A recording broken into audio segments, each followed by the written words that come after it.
Hello everyone and welcome back to the Unexplained Diaries. Here on this channel I share real-life encounters with beings from beyond the skies to help you unwind and drift off to sleep. Before we dive in, I would love to hear from you. Leave a comment and let me know where you're tuning in from.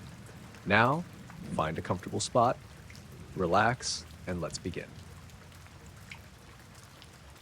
I was driving out near McPherson County last August, just poking around some back roads where the GPS cuts out. I do that sometimes, bring the dog, fill a cooler with gas station stuff, and just go. I used to do a bit of photography, so I'd scout for old barns and silos. Kansas has no shortage of those.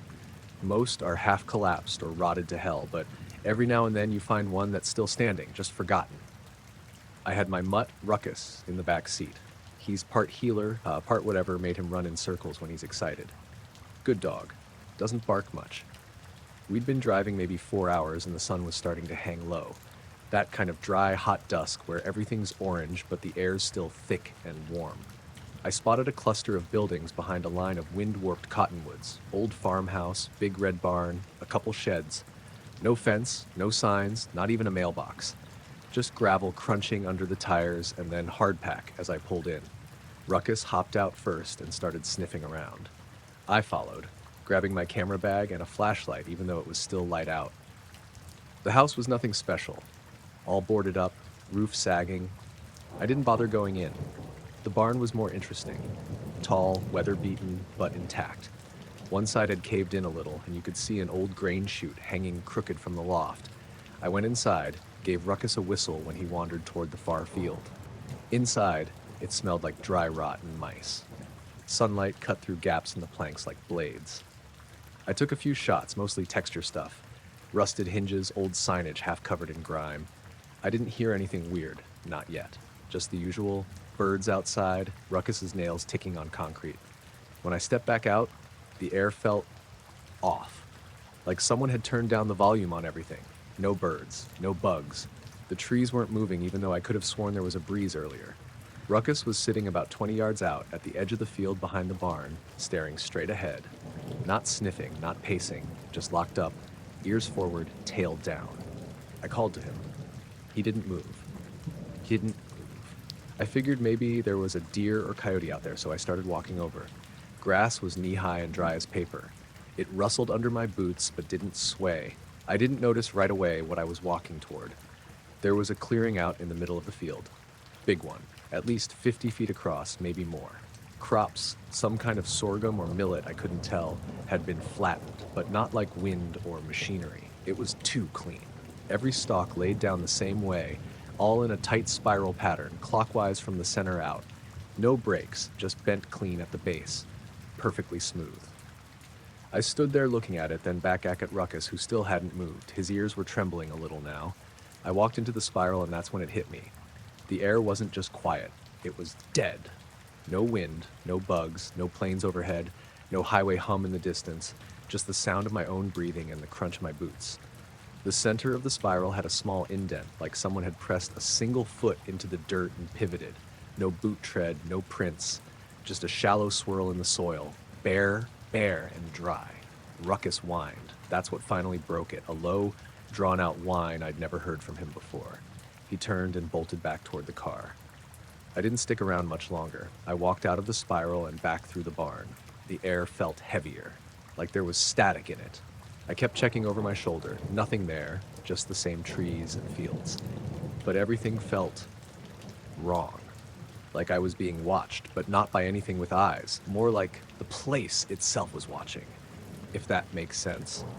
When I got to the car, Ruckus was already inside, curled on the back seat, shaking.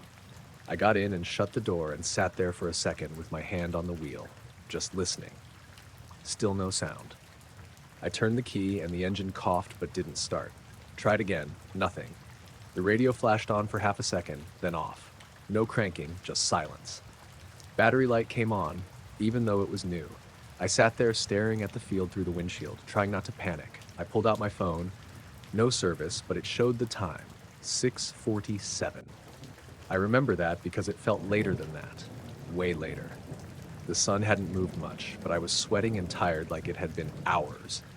After a few minutes, I tried the key again. This time it started like nothing had happened. Ruckus let out a huff, but stayed curled up. I reversed, backed down the dirt lane, and didn't look in the rear view. The weirdest part came when I checked the photos later. I'd taken at least 20 shots inside the barn, detailed stuff. Light beams, rust, shadows. Every one of them came out fine, but the last shot I took, the spiral in the field, was just black. Not blurry, not overexposed. Just completely black, like the shutter never opened. The frame before it was normal, a shot of the barn's exterior as I walked out. After that, nothing. I checked the metadata, and the timestamp for the black photo was 5:06 p.m., over an hour earlier than what my phone said when I was sitting in the car. I didn't tell anyone about it right away. What would I even say? Hey, I found a crop circle and time doesn't work right out there. People already think I spend too much time alone, but I've gone back through that area twice since just to see if I can find it again. I never did. Even the barn's gone. Not collapsed, just gone. Like it was never there.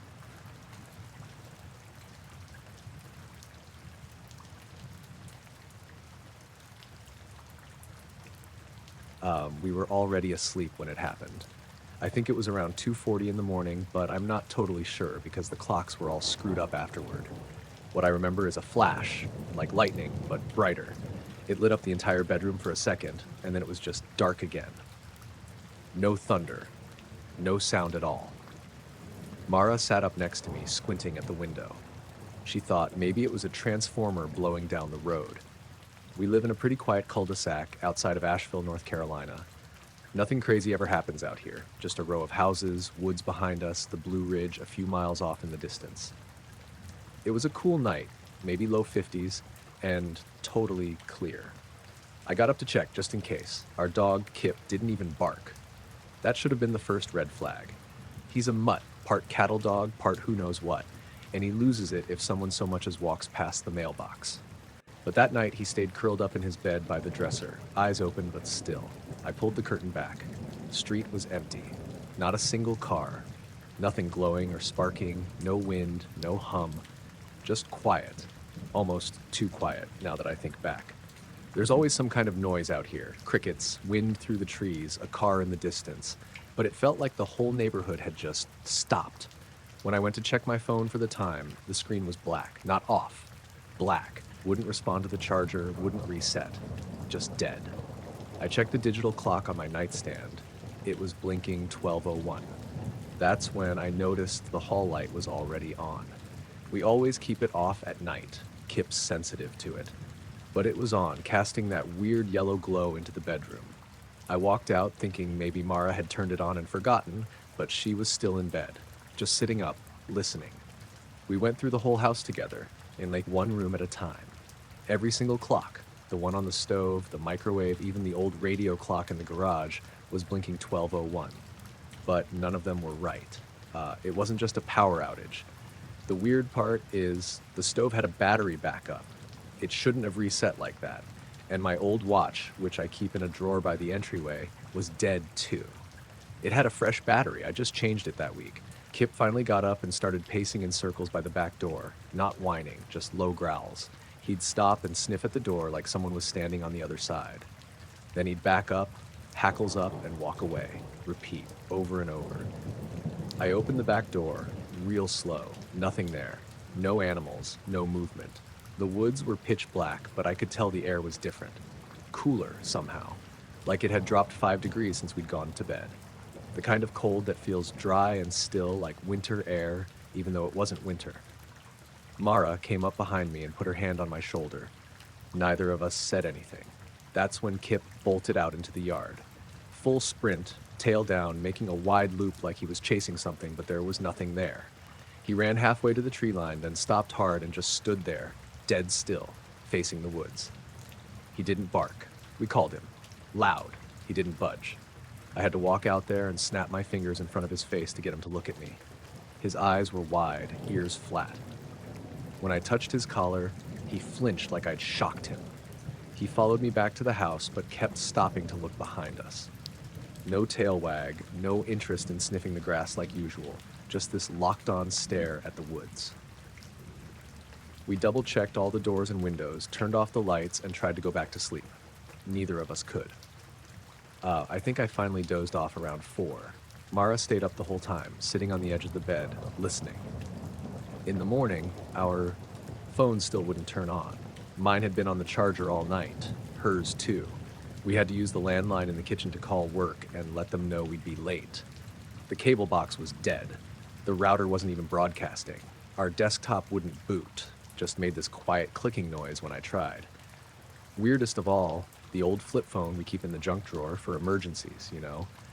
That was dead too. It wasn't plugged in, just sitting there. Battery had been full the week before. Nothing. Mara noticed the plants in the kitchen looked strange. The big pothouse by the window had these thin white spots along the edges of the leaves like frostburn. The cactus on the windowsill looked slightly wilted, which I'd never seen before. It survived 3 moves and years of neglect. Kip wouldn't go near the back door the whole day. Every time we walked by, he'd take a wide arc around the kitchen table, tail tucked. Even when we tried to coax him out for a walk, he'd pull toward the front yard only, wouldn't step near the back gate. By the afternoon, power was working fine, but nothing with a battery would hold charge. I borrowed a neighbor's phone to make some calls. Duke Energy hadn't had any outages reported on our street. No storms, no scheduled work, nothing. We checked the doorbell camera footage later that night. It had reset too, but the internal storage had saved one last clip, a few seconds before it died. The timestamp was messed up and the footage was grainy, but you could make out the flash. The whole yard lit up white, not blue like lightning, more sterile, almost like a camera flash but much brighter. It looked like it came from directly above the house. That was it. Then, static. We didn't talk about it with anyone for a while, not even close friends. It just felt too weird to explain without sounding nuts. A few days later, Mara noticed something on her laptop charger, this faint discoloration on the metal prongs, like they'd been burned, just slightly. You wouldn't notice unless you were really looking. The plastic around them was intact, but the metal was darkened. Same thing on the phone chargers. Not melted, just off, like they'd all been exposed to some kind of intense surge or heat. But the breakers in the house were fine. Nothing had flipped. I started sleeping lighter after that, waking up at odd hours. Kip would do it too. We'd both jolt up around 3 or 4 a.m. and just lie there staring into the dark. No barking, just this stillness, like the whole house was holding its breath. It passed, eventually. A few weeks later, things mostly felt normal again. Electronics started working, though we replaced a lot of them.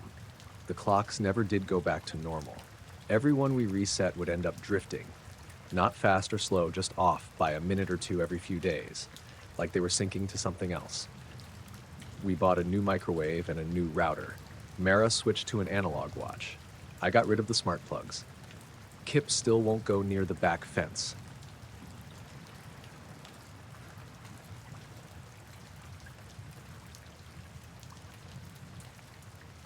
I was driving home late one Friday night on this stretch of highway that runs through the foothills outside of Salem, Oregon. It's the kind of road that's mostly empty at night, just long, winding asphalt through trees and some open fields, and it's usually quiet, except for the occasional truck or late-night commuter like me. That night, it was clear and cool, early spring with a little chill in the air but no wind. I'd just gotten off a double shift at the diner where I work, and I was tired, looking forward to crashing once I got home. I was about halfway through the drive, maybe 10 miles out of town, when I noticed something weird up ahead. At first, it looked like a plane was hovering right over the highway. I don't mean flying low or anything normal. It was just there, completely still, hanging maybe 50 or 60 feet off the ground. No lights blinking, no sound, nothing. Just a dark shape against the clear night sky. I slowed down and blinked a few times, thinking maybe it was some kind of crane or a weird drone or even a helicopter, but the way it just hovered without any noise threw me off. There was no blinking light on it at all, which is strange for anything flying over a road. As I got closer, I saw it start to rotate slowly, like it was turning around an invisible axis. The shape was kind of triangular, but nothing I recognized from any aircraft I'd ever seen. The edges were smooth, and it didn't look like it had wings or rotors. just this silent, dark mass that was moving slowly in place. I gripped the steering wheel tighter, feeling a little uneasy. My headlights didn't seem to shine on it properly. The surface was almost absorbing the light. I kept watching it in my rearview mirror as I passed underneath. It didn't move forward or sideways, just rotated slowly, completely silent. I couldn't see any support, no cables, no poles, no engines. I wasn't the only one who saw it. A few weeks later, I found a local online forum where people were talking about the same thing. Drivers reported seeing this dark triangular shape hovering in the exact same spot along the highway, usually between 10:30 and midnight. Everyone described it the same way: silent, no blinking lights, slow rotation, no visible means of support. A couple of people said their phones lost signal or their GPS acted weird around that stretch of road. I didn't notice that myself, but I didn't check either. I was just glad to get home. The next time I drove that way, I tried to leave later, hoping to see it again or at least figure out what it was. I got there around 11:15 p.m., and for a while, nothing, just the quiet road, the smell of pine, and my headlights cutting through the dark. Then, out of nowhere, the same dark shape appeared, hovering over the same spot, rotating slowly. I slowed down like last time, watching carefully, but I swear, my radio started to cut out, like static crackling in and out. The signal was spotty for a few seconds, then came back. The thing didn't move or make a sound. I thought about stopping and getting out of the car, but something made me stay put. I kept my eyes on it as I drove past again, but by the time I was 10 miles down the road, it was gone. I told a coworker about it, but he just laughed it off, said I was probably tired or imagining things. Another driver I talked to said they saw the same thing about a month earlier, but thought it was a weather balloon or a military test. That made me wonder if it was some secret government stuff, but I'd never seen a balloon just sit still and rotate like that, and no noise doesn't add up. The weirdest part was how calm it felt. Not like you'd expect, right? You'd think seeing something like that would freak you out, but I was just quiet. Like the thing didn't want me to be scared or anything. Just there, watching. After a few weeks, I stopped driving that route late at night. I figured it was better not to mess with whatever that was. One night, I was coming back from a friend's place, about 2 a.m., and I noticed headlights behind me. Thought it was someone just catching up, but as I glanced in my mirror, the car behind me slowed down too, then stopped on the shoulder. I pulled over to see if they needed help or something.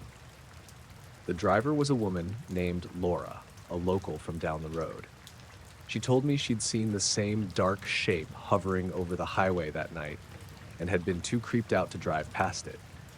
We talked for a bit, and she said she felt like the thing was watching her too, like it was waiting. Neither of us could explain what it was or why it just sat there spinning slowly. The next morning, I went back out with my phone camera, hoping to catch something. But no matter how many times I passed that spot during the day, the shape never appeared. It was like it only showed up at night, in the dark. I never saw it again after that last sighting, but every time I drive that highway at night now, I glance up, half expecting to see it hovering silently, rotating, waiting. No flashing lights, no noise, just there, watching.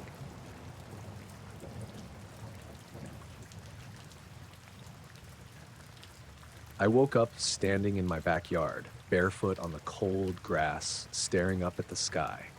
The first thing I noticed was a ringing in my ears, like when you've been at a concert or your headphones blast too loud. It wasn't loud, just this steady, high-pitched tone that seemed to fill my head. I blinked a few times, trying to get my bearings, but everything felt foggy, like I'd just been pulled out of a deep sleep. I didn't remember going outside. The last thing I could recall was being in bed, probably around midnight. I wasn't even fully sure what time it was now. The sky was dark, but there was this strange, muted glow overhead, like the whole neighborhood was under a thick haze. I looked down at my feet. They were wet and a little muddy, and the grass was damp with dew. I live in a suburban neighborhood, so it's not like I have a forest or anything out back, just a small patch of grass and a wooden fence. The air was cool and smelled faintly of rain, even though the forecast didn't call for any. I had no idea how I'd gotten out here. I checked my hands and clothes for cuts or scratches, thinking maybe I'd fallen or something, but there was nothing. My shirt was wrinkled and untucked, and my jeans had some dirt smudges, but no real damage. I didn't feel hurt or out of breath, just kind of blank. The ringing didn't stop. It was still there, this constant high tone inside my head, and I noticed my heartbeat was a little louder than normal. I stepped toward the back door, and the cold grass squished under my feet. Every step felt strange, like I was moving through a dream. I opened the door and stepped inside. The ringing started to fade the moment I crossed the threshold. It wasn't instant, but slow, like a volume knob turning down. I closed the door behind me and leaned against it for a second, trying to shake off the weird feeling. I went to the kitchen and poured a glass of water. My hands were steady but felt strange, like they didn't quite belong to me. I tried to remember what happened before I ended up outside, but my mind was blank, like a blank screen. I checked my phone for the time. It was 2:37 a.m. I had no messages, no missed calls. The screen was dim, but I noticed something odd. The battery had dropped from around 60% when I went to bed to just 12% now. I was pretty sure I hadn't used it at all during the night. I sat down at the kitchen table and tried to focus.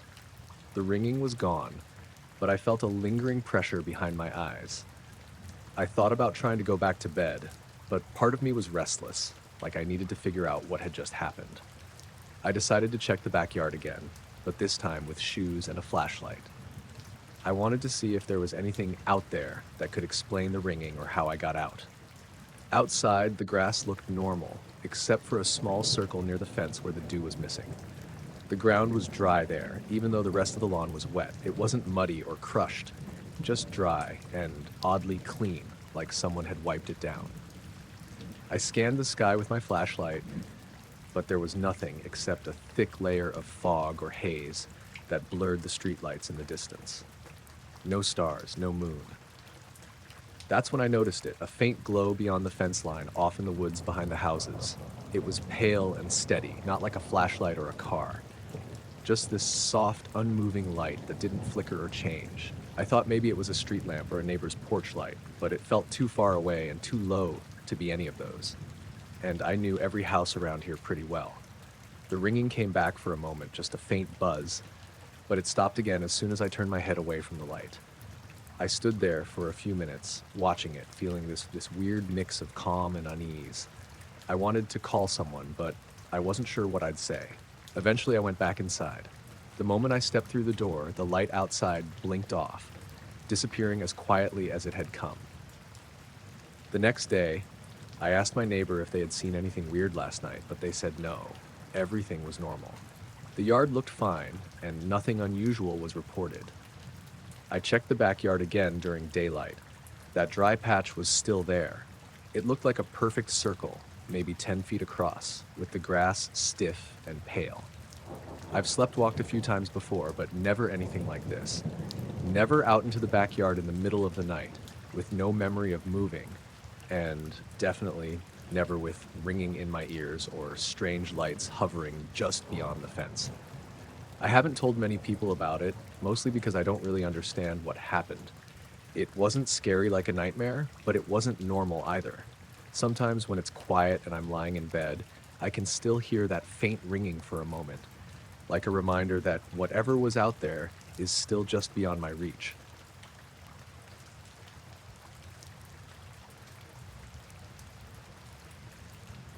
I was driving back from my brother's place in Tampa. It was late, around 11:45 at night, and I'd only stayed that long because he kept pouring more bourbon and talking about some show he was into. I told him I was fine to drive, which I was. I'd only had one drink in the first hour, and besides, the roads were dry and empty, and I'd driven that route 100 times. I took I-275 south, then cut over toward St. Pete on Gandy. Nothing special. Traffic was thin, mostly quiet. My dog, Booker, was in the backseat of the Tacoma, passed out in his little travel bed. He always conked out as soon as we hit 50 miles per hour. The dash cam I have is this little Garmin model. Not top of the line, but decent. I keep it running because I do a lot of deliveries during the week, and there have been enough close calls that I'd rather have footage than try to argue with somebody's insurance. I remember passing the bridge, that long, lit-up stretch over the bay. The lights there are bright, almost too bright, but it's better than pitch dark water on both sides. I had a podcast on. Something true crime, I think. Then the road ahead dipped down slightly near that weird, half-abandoned rest stop, and everything went off. It didn't go dark, not at first. The street lights were still on, and the white lines on the road were clear. But something shifted. I noticed the silence first. The podcast cut out. I figured it was my phone disconnecting from Bluetooth. Happens sometimes when I hit dead zones. But then I realized the engine sounded different. Muted. Like I was driving underwater. I glanced at the speedometer, still around 62. RPM's normal. No lights on the dash. I turned the volume knob on the console. Nothing changed.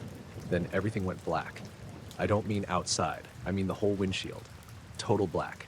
No transition. Just 1 second I was driving under lights, and the next it was like someone had thrown a tarp over the truck. I tapped the brakes, but didn't slam them.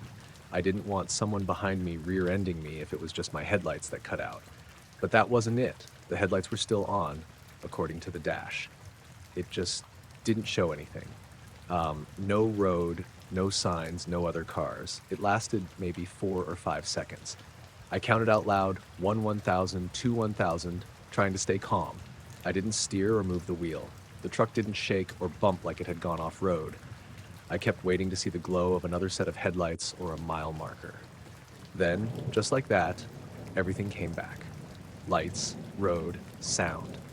The podcast was still off, but I could hear the engine again and the rush of wind through the slightly cracked window. Booker stood up in the back seat and started whining. He doesn't usually do that unless he needs to pee. I reached back to scratch behind his ears, told him we were almost home. My heart was going pretty hard. I glanced at the clock on the dash, 12:04. That caught me off guard. The bridge hadn't taken that long to cross. I looked at my watch. It said 11:59. I pulled off at the next gas station, some old Sunoco with flickering overheads and no other cars in the lot. I checked the phone, 12:05. My watch was 5 minutes behind. It's a cheap Casio, yeah, but it never does that. It's not a smartwatch or anything fancy, but I'd synced it earlier that day before heading out. It doesn't drift like that. Booker jumped out and immediately started sniffing the grass near the dumpster, then barked once toward the tree line. I didn't see anything, just some oaks and palmettos past the edge of the lot. I got back in the truck, heart still doing that fluttery thing like I'd almost crashed, and decided I'd check the dash cam footage when I got home. I figured maybe the camera would show what happened, or if I'd swerved, or I don't know. Maybe it would show something I hadn't seen. I got home, parked in the driveway, walked Booker, poured a glass of water, and sat down at my computer with the dash cam card. I scrubbed through the footage. Everything looked normal. Me leaving my brother's place, the route through the neighborhoods, the highway ramp, the bridge. Then there's a part where I can hear myself humming along with the podcast music right as I pass the rest stop. The date and time stamp on the corner jumps straight from 11:56:43 to 12:155. No fade out, no transition. Just 5 minutes missing. And the screen goes completely black for about 5 seconds. It's not corrupted, it's not static, it's pure black. No sound, no motion blur, no dashboard reflection, just a solid black rectangle like the lens cap was on, except I was driving. Then it cuts back in, and I'm still on the road, humming again, like I didn't notice anything. Except I know I did. I remember counting the seconds out loud. That part's not in the audio. It jumps from me humming to me clearing my throat. I sat there in my kitchen for a while, watching that stretch of footage over and over. I look at the GPS data embedded in the file. The route is continuous. The coordinates make sense. Just a straight shot across Gandy. I uploaded the video to a private folder and sent a copy to my brother. He called me 2 hours later and just said, "What the hell is this?" I didn't have an answer. I checked the truck in the morning. No signs of damage, no dirt or debris. Tires were fine. Booker wouldn't get in the back seat at first. He just circled it, sniffing the wheel wells.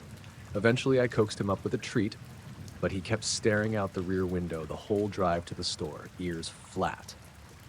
That stretch of road still feels weird. I've driven it twice since then, once during the day, once at night. Nothing strange happened either time. But both times, when I passed the rest stop, I got this tight feeling in my chest, like I was waiting to hit something I couldn't see. And I've noticed my watch runs 5 minutes slow now. No matter how many times I reset it, it sinks, it holds for a day or two, then drifts back again. Always to 5 minutes behind. I bought a new one last week, different brand, digital, same thing. After a day and a half, it shifted 5 minutes slow.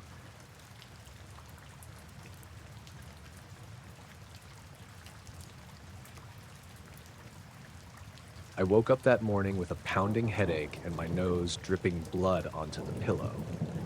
At first, I thought maybe I'd hit my head in my sleep or something, but when I sat up and wiped at my face, I noticed something else. On my right shoulder, just where my shirt had been riding up, there were these weird reddish marks.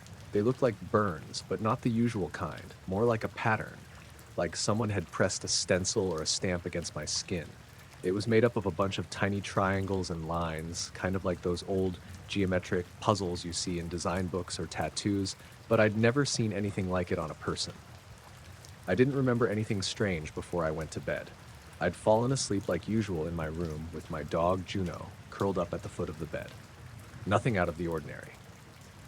The night had been quiet, except maybe for some distant thunder, but I wasn't sure. I tried to stand but got lightheaded fast.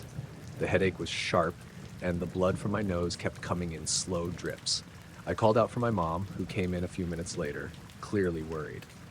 "Where did you hit yourself?" she asked, pulling back my shirt to see the marks. "I didn't hit anything. I don't know what this is," I said, touching the strange pattern lightly. It felt warm, but not painful. It didn't look like a rash, and there was no swelling or blistering. She cleaned me up and took me to the urgent care clinic nearby. The doctor examined me thoroughly. Nosebleed, dehydration maybe, but nothing that explained the marks on my shoulder. They ran some scans and blood tests, but everything came back normal. No burns, no skin damage visible on the scans, nothing. That's what freaked me out the most. The pattern was right there on my skin, but the machines showed nothing. Like the marks were just on the surface, or maybe my skin was playing tricks. The doctor said it might be an allergic reaction or something minor that would go away, but the nosebleed combined with the marks didn't make much sense. I spent the rest of the day trying to act normal at school, but all I could think about was that shoulder. By evening, the redness had started fading, and by the next morning, it was almost gone, like it never happened. I checked the mirror carefully, looking for any trace of the geometric shapes, but there was nothing, just my regular skin, pale from not sleeping well. At first I thought maybe it was some kind of weird allergic reaction to detergent or a bug bite, but no one else in the house was affected, and I hadn't changed anything recently. That night I kept Juno close, and whenever I looked at my shoulder, I felt this weird chill. It wasn't fear exactly, more like confusion. Like my body had done something strange while I wasn't paying attention. I started paying attention to little things after that. Like how sometimes when I was alone in my room, I'd hear soft tapping noises, like someone knocking lightly on the walls. But when I checked, no one was there. Or how my phone would occasionally glitch, freezing on strange static patterns for a few seconds before coming back to normal. At school, some kids made jokes about me having secret symbols, or alien tattoos, which made me roll my eyes, but inside I wondered if maybe they were onto something, or if I was just losing it. I told my parents, but they mostly chalked it up to stress. I had been having trouble sleeping and focusing lately, but that didn't explain the nosebleed or the marks. One night a week later, I was lying in bed staring at the ceiling when Juno suddenly jumped up. Ears perked, staring at the corner of my room near the window. The air felt colder there, like a draft, even though the window was shut tight.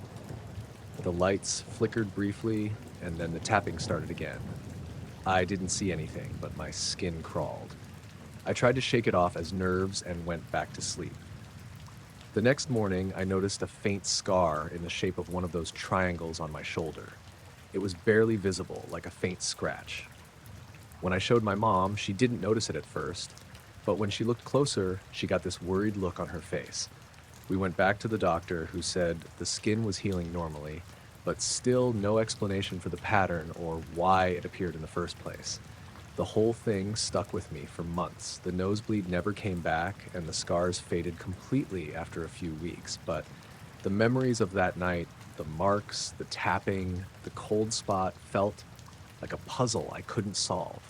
Sometimes when I'm alone in my room and the light is just right, I swear I can feel that cold draft near the window again, and if I look closely, shadows seem to move just a little too fast in the corner of my vision. I don't know what it means or if anyone else has experienced something like this, but it changed how I see things. Sometimes the world hides things just beyond what we can explain, and maybe that's okay. That's all I've got. Just a nosebleed, some strange marks, and a few nights that felt off.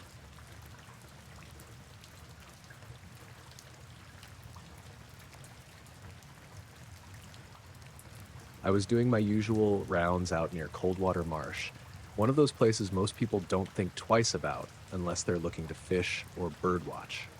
It's a quiet patch of wetlands about 20 miles northeast of the park headquarters, mostly dense reeds, muddy water, and the occasional dirt trail that snakes through the brush. I was alone that morning. My partner Kyle had the day off, and it was foggy, thick enough that I could barely see more than a few feet ahead. I wasn't expecting anything out of the ordinary. My job was mostly checking traps, making sure the boundaries were clear, and keeping an eye on poachers or lost hikers. The fog made everything feel slower, quieter, like the world had muted itself. I'd parked my truck on the dirt road near the marsh edge around 7:30 a.m. and had been walking the perimeter for a couple of hours. My dog, Luna, was with me, a big mutt with a brindle coat and way too much energy for early mornings. She'd been sniffing around like usual, poking her nose into every puddle and root she could find. Then, about halfway through the second loop, something caught my eye. Muddy prints, leading right off the trail and straight into the marsh grass. I knelt down to get a closer look. The footprints were definitely human in shape, 5 toes, a clear arch, but they were enormous, at least twice the size of a normal adult male's prints. I swear the sole was nearly a foot long. I called Luna back and stood up, brushing mud off my pants. The prints went in a line, spaced out evenly, like someone was walking slowly and deliberately. The thing was, they stopped abruptly about 15 feet into the marsh itself. No sign of disturbance beyond that point. No way through the thick reeds and soggy muck. It was like the person, or whatever it was, had just vanished. I took out my phone to snap some pictures, but fog was messing with the camera focus. The images were grainy and washed out. Still, I sent a couple to the park office for records with a quick note. I figured maybe it was some local fisherman or someone clumsy who'd wandered in, but the size of the prints threw me off. No one in this part of the county was that big, and the prints were fresh enough that they couldn't be from weeks ago. Luna started growling low in her throat, looking toward the marsh where the prints ended. I tried to ignore it and called her off, but she kept staring, stiff-legged and tense. I wanted to move on, tell myself it was just a weird anomaly. But something about the quiet there made my skin crawl. The fog seemed thicker near the marsh, like it was swallowing up sound and light. I stood still for a minute, and I swear I heard the faintest splash way off to my left, maybe 50 yards into the reeds. But when I looked, there was nothing, just a still patch of water and waving grasses. I started walking back toward the truck, keeping Luna close. My boots sank into the mud with every step, and I kept glancing over my shoulder, feeling eyes on me. Nothing visible, but that feeling stayed, like I wasn't alone. By the time I got back, the sun had burned off some of the fog, but the marsh still looked like a ghost town. The air smelled damp and heavy. I told Kyle about the footprints later, and he joked that maybe Bigfoot had taken a day off and wandered through. I laughed it off too, but deep down I wasn't sure what else to say. The next day, I went back with a small crew to look for more tracks or any other signs. We found nothing. The marsh was quiet. The water still, no prints or broken branches beyond what I'd seen. That night at home, Luna wouldn't stop pacing by the back door. She stared out into the dark like something was waiting there, just beyond the edge of the yard. I checked the security cameras. Nothing. No people, no animals. A few days later, I was going through the photos again, zooming in on the footprints. I noticed something weird I hadn't seen before. A faint second set of smaller prints inside the larger ones, almost like someone was stepping directly into those giant footprints. But when I looked closer, the smaller prints were off. The toes were too long and thin, like they belonged to something else entirely. I tried showing the pictures to some local wildlife experts and even the county sheriff, but no one had a good explanation. They said maybe an animal had messed with the prints or something, but none of it fit right. I stopped going near Coldwater Marsh for a while after that. The fog, the quiet, those prints all felt like pieces of something I couldn't put together. Last week, Luna started barking at the window again, the same tense, locked-on kind of bark. When I looked outside, there was nothing but the empty yard and a low mist rolling in. I swear, for a moment, I thought I saw a shadow move just beyond the trees. I don't know what I saw out there, or what made those prints in the mud, but whatever it wasn't human, and it didn't leave. I was on the night shift at the Cedar Ridge Observatory, a small but pretty important research station nestled up in the Cascades. My job was mostly monitoring the telescopes, checking the data streams, and making sure everything ran smoothly while the big brains slept. It was a quiet gig, mostly paperwork and occasional troubleshooting, perfect for someone who likes peace and hates crowds.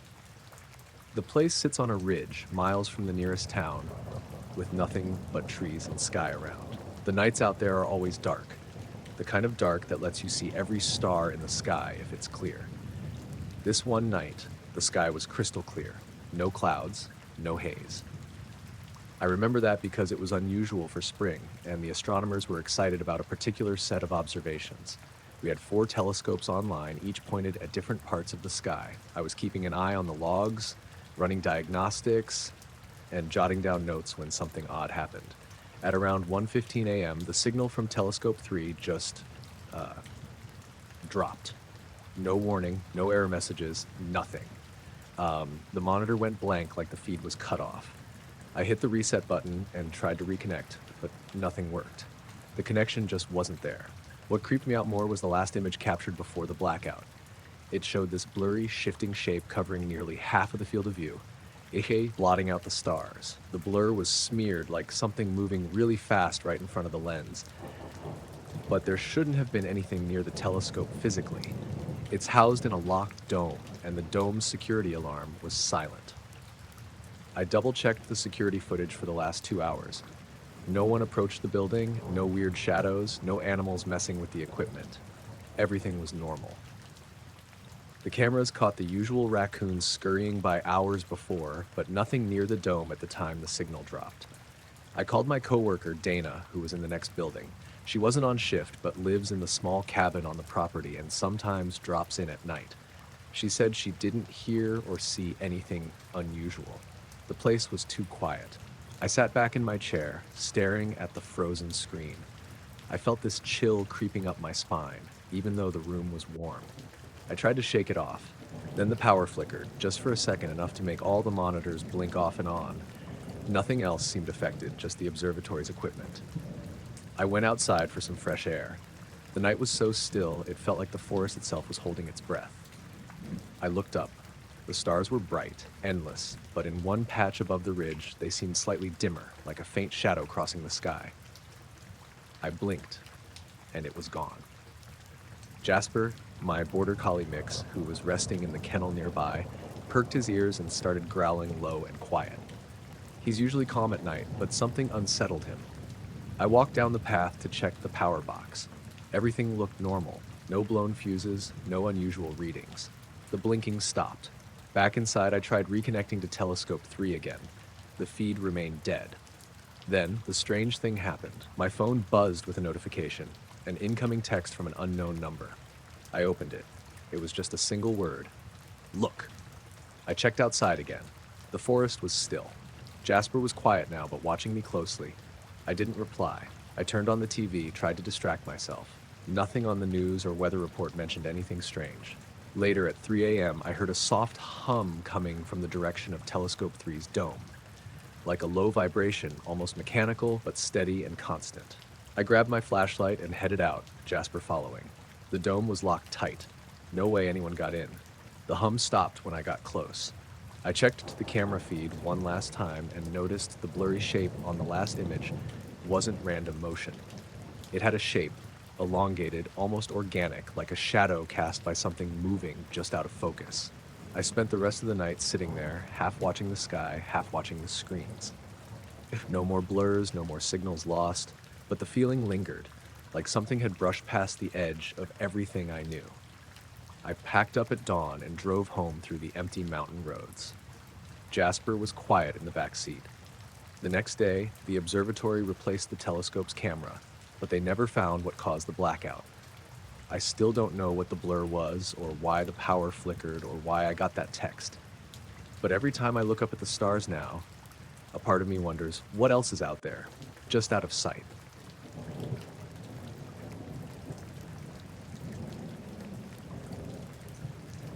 I worked night security at a manufacturing plant in North Carolina, about 20 minutes outside Asheville. Middle of nowhere, really. The plant backed up to a big stretch of undeveloped woodland, state-owned, I think. And the whole compound was fenced in, surrounded by pine and gravel and not much else. My shift ran from 10 p.m. to 6 a.m., and it was mostly quiet. We had a skeleton crew on the floor overnight, maybe 5 guys in the whole building. I was the only guard on duty. There were 16 cameras I was supposed to monitor from the office. Most of them were focused on loading docks, doors, parking lots, standard stuff. We didn't get much trouble, just the occasional raccoon setting off a motion alert or someone forgetting their badge. One camera covered the East Service Road, the narrow access lane that looped behind the building toward the woods. That feed, camera 12, was the only one that faced directly out toward the tree line, with a big patch of sky above it. The first time I noticed anything weird was in February, cold and clear that night. I remember I was halfway through a cup of instant ramen, bored out of my mind, when the camera feed flickered. It wasn't a full glitch, more like a shimmer, like heat haze or something underwater, only on that one feed. It lasted maybe 2 seconds, then it snapped back to normal. I rewound the footage, but the recording skipped over the shimmer entirely. Just cut from 2:36:59 to 2:37:02, like nothing happened. Thought it might have been a tech hiccup. We had spotty signal on a few of the older cameras, especially when it got cold. But the next night it happened again. Same camera, same exact time, 2:37 a.m. Another quick flicker, a kind of warped ripple through the background sky behind the tree line. Then back to normal. I started watching for it after that. Every single night, without fail, camera 12 glitched at exactly 2:37. Always the same shimmer in the same spot, high in the sky, near the upper right of the frame. Sometimes it lasted just a second. Other nights it stretched to 3 or 4. Never showed up in the recordings, just skipped that time entirely, like the DVR didn't want to acknowledge it. I didn't tell anyone at first. Who would care? Tech acts up, right? But it kept happening. Weeks passed, and it never missed a night. The distortion stayed in the same part of the sky, too, never shifted left or right, never got closer or farther, just shimmered, then vanished. One night, I stepped outside to see if I could catch it in person. Brought my thermos with me, walked out past the loading dock around 2:30. There was a thin frost on the gravel. I stood behind the fence and looked up at the trees, waiting. At 2:37, I felt something. I didn't see anything, not really. The stars stayed put. The sky looked normal, but there was this faint pressure in the air, like a low-frequency hum you couldn't hear, only feel. My chest tightened. The hair on my arms stood up. It wasn't cold. It was something else. Like the atmosphere changed for a second, like everything went off balance. Then it passed. Just like that. I went back inside and checked the feed. Sure enough, the camera had shimmered again. I started keeping a log after that. Dates, times, weather conditions. Tried to matter if it was clear, cloudy, raining, windy. Camera 12 always glitched at 2:37. Then one night in March, the shimmer changed. Instead of the usual warping ripple, the sky behind the trees bulged, like something invisible pushed out from behind the feed, distorting the image. Only for a second, but it was enough to make me lean closer. I thought maybe the camera had finally cracked or water got inside the lens. I paused the live feed and zoomed in. There was a shape, barely visible, like a smear of light bending around something solid, right in the middle of that bulge. I couldn't describe it exactly. It wasn't round, but not angular either. It had no clear edges. Just this suggestion of presence, right where the shimmer always happened. The moment I let go of the zoom button, the feed cut out entirely. Camera 12 went black. I rebooted the system, but it didn't come back until 2:41. When it did, the view was normal again. The next night, the camera worked fine. At 2:37, the shimmer returned, back to the usual warping. The shape didn't show up again. Not for a while. About a week later, I brought a small set of binoculars from home. Nothing fancy. I figured if the distortion lined up with something in the real sky, maybe I'd catch it. Around 2:30, I stepped outside again and stood behind the east lot. Brought a laser pointer with me too. Not to do anything with, just to mark the spot for myself. At 2:37, I aimed the binoculars at the same patch of sky and waited. That's when I noticed the silence. No wind. No crickets. No distant truck hum from the highway. Just absolute stillness. Then the pressure came again, stronger this time. My vision through the binoculars wobbled for a second, like I was looking through thick glass. I felt lightheaded, dizzy, like I'd stood up too fast. Something flickered past the stars. I don't know how else to say it. A flash of not sky, just a split second of something darker, more textured. Then it was gone. I lowered the binoculars and just stood there. I didn't go back inside right away. After that, things started to feel different in the office. Not wrong, exactly, just watched. Like there was something just outside the edges of the camera feeds, waiting for 2:37 to tick over. One night, I tried calling the security company's tech team to ask about replacing camera 12. I didn't say why, just that the feed kept glitching. The guy on the phone checked the logs and said he didn't see any errors. According to their system, the feed had been stable for months. I asked if the system ever skipped over timestamps. He said no. It wasn't designed that way. I hung up. A few nights later, something new happened. I was pouring coffee when I heard a click from the monitor bank. Not a glitch, an actual mechanical sound like someone pressed a button. I turned and saw camera 12 was no longer showing live footage. It had switched to playback mode 2:37 a.m. from earlier that night. Only this time, there was footage. No shimmer, no glitch, just a frozen frame of the trees and something in the sky above them. That same vague shape I'd seen before. Clearer now, almost translucent like a jellyfish but without tentacles. Hovering, motionless, high above the tree line. It didn't move, it just hung there. Then the screen flicked back to live view on its own. I didn't touch anything. That was the last time I saw anything that clear. After that, the shimmer kept happening, but the shape never came back, at least not on camera. One night, near the end of March, I went outside one last time around 2:35. I stood in the same spot behind the fence and looked up at the same patch of sky. At 2:37, I felt the pressure again. And this time, I heard something. Not a hum, not a voice, just this faint clicking like stone tapping on metal. It came from above, steady and slow. 5 clicks, then silence. I backed away and went inside. I didn't go out there again after that. The shimmer still showed up on camera 12, same time, same spot, every night. I stopped watching it, started turning the monitor off just before 2:37. I didn't quit the job or move away or anything like that, but I stopped asking questions. It never glitched on any other camera, never happened during the day. Only there, only then, only that sky.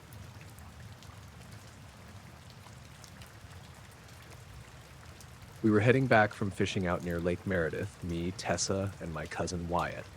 It was late, somewhere past 11, and we'd taken the old service road instead of the highway, which was probably stupid, but we were in Wyatt's truck, and he liked cutting through that stretch for the view, even though it's just brush, dirt, and wind turbines. We didn't see another car for miles, just dry, flat land and those tall white turbines spinning slow in the dark. The sky was clear, no moon, but you could see every star. It was one of those weirdly warm spring nights, like it should have been cold, but the air felt heavy and still. No wind at all. We were maybe 15 minutes from getting back to town when we saw the car. It was a gray sedan, parked half in the road and half on the shoulder, maybe 30 yards ahead. Headlights were on. Driver's door hanging wide open. Engine running, we could hear it as we got closer, Zard, this soft, uneven hum that didn't sound right. Wyatt slowed down and we just sort of stared at it. No one inside, no movement. He pulled over a few feet back from it and left his truck running. None of us got out at first. We were just quiet. Then Tessa said, "That's weird," and I remember her voice sounded flat. Not scared exactly, just off. I got out first, walked up slow, hands in my hoodie pocket. I think part of me expected someone to pop out, maybe a guy peeing in the bushes or someone changing a flat, but there weren't any bushes, and the tires were fine. I leaned in and looked around the interior. Purse on the passenger seat, phone in the cup holder, keys still in the ignition. The headlights were shining out into the field beside the road, and that's when I saw it. Right where the beams hit, maybe 30 feet ahead, was a perfect circle of scorched grass. Not trampled, not burned like from a fire, just blackened. Charred all the way through, but nothing around it was touched. Just this flat, round patch about the size of a backyard pool, maybe 15 feet across. Wyatt came up behind me and said, "That ain't a campfire." And he was right. There was no debris, no tire tracks near it, no sign of anything burning its way in or out. And the weirdest part, the grass wasn't flattened. It was still standing up, just dead, black and brittle like it had been cooked straight through. Tessa stayed in the truck. She rolled the window down and asked if we should call it in. I said, yeah, maybe. I pulled out my phone and took a photo of the car and the patch in the same frame. But when I opened the gallery to check, it was just black. Like the lens cap had been on, even though it obviously wasn't. I tried again. Same thing, just pure black squares. Not blurry, not overexposed, just nothing. I didn't say anything right then. I just stuck the phone back in my pocket. Wyatt circled the sedan, looking for signs of damage. There weren't any. The rear passenger door had a small smear of mud on it, like someone brushed past in a hurry. That was it. The grass along the edge of the field hadn't been stepped on either. No trail, no prints. He popped his head into the driver's side and looked around. "It's in park," he said. "Full tank. Windows down in the back, no wallet." I asked if it could have been stolen and ditched.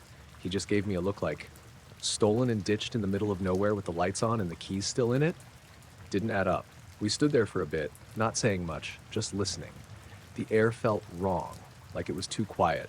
No bugs, no wind, just that low hum of the engine and the turbines turning way off in the distance. Then something buzzed, Wyatt's phone. He checked it and frowned. "No service," he said, and held it up like that'd change anything. I looked at mine. Same. No bars, which didn't make sense because we were close enough to the wind farm that there were usually 3 towers in range. I'd streamed YouTube in that area before. Wyatt said we should drive into town and report it. Let the sheriff's office handle it. I agreed. But then he turned to get back in the truck and froze. What the hell? I looked. Tessa was gone. Passenger door still shut, window still down. Her seat was empty.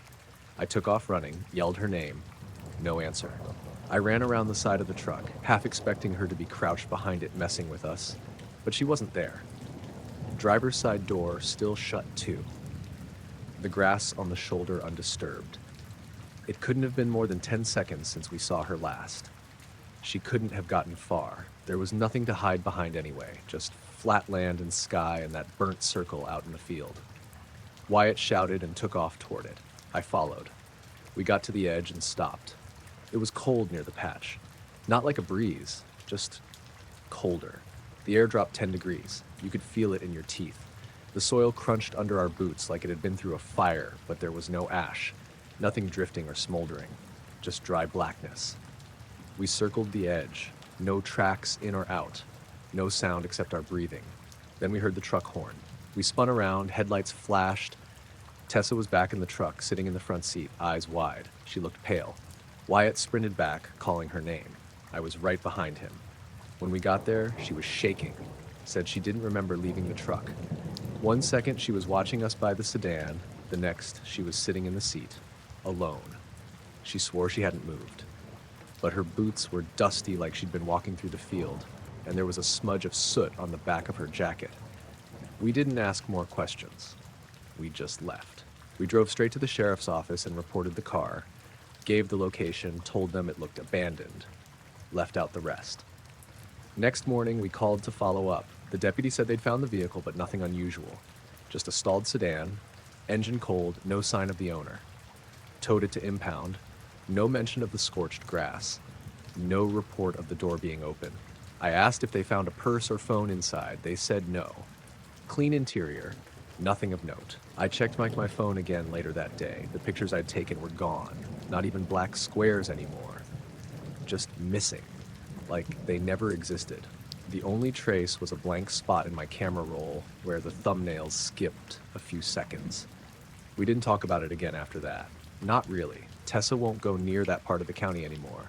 Wyatt sold the truck a few months later, claimed it had electrical issues, but I never saw any. I still think about that car. The way the engine sounded like it was straining. The way the grass was just dead in a perfect circle. I don't have a word for what we saw. All I know is we weren't supposed to be there.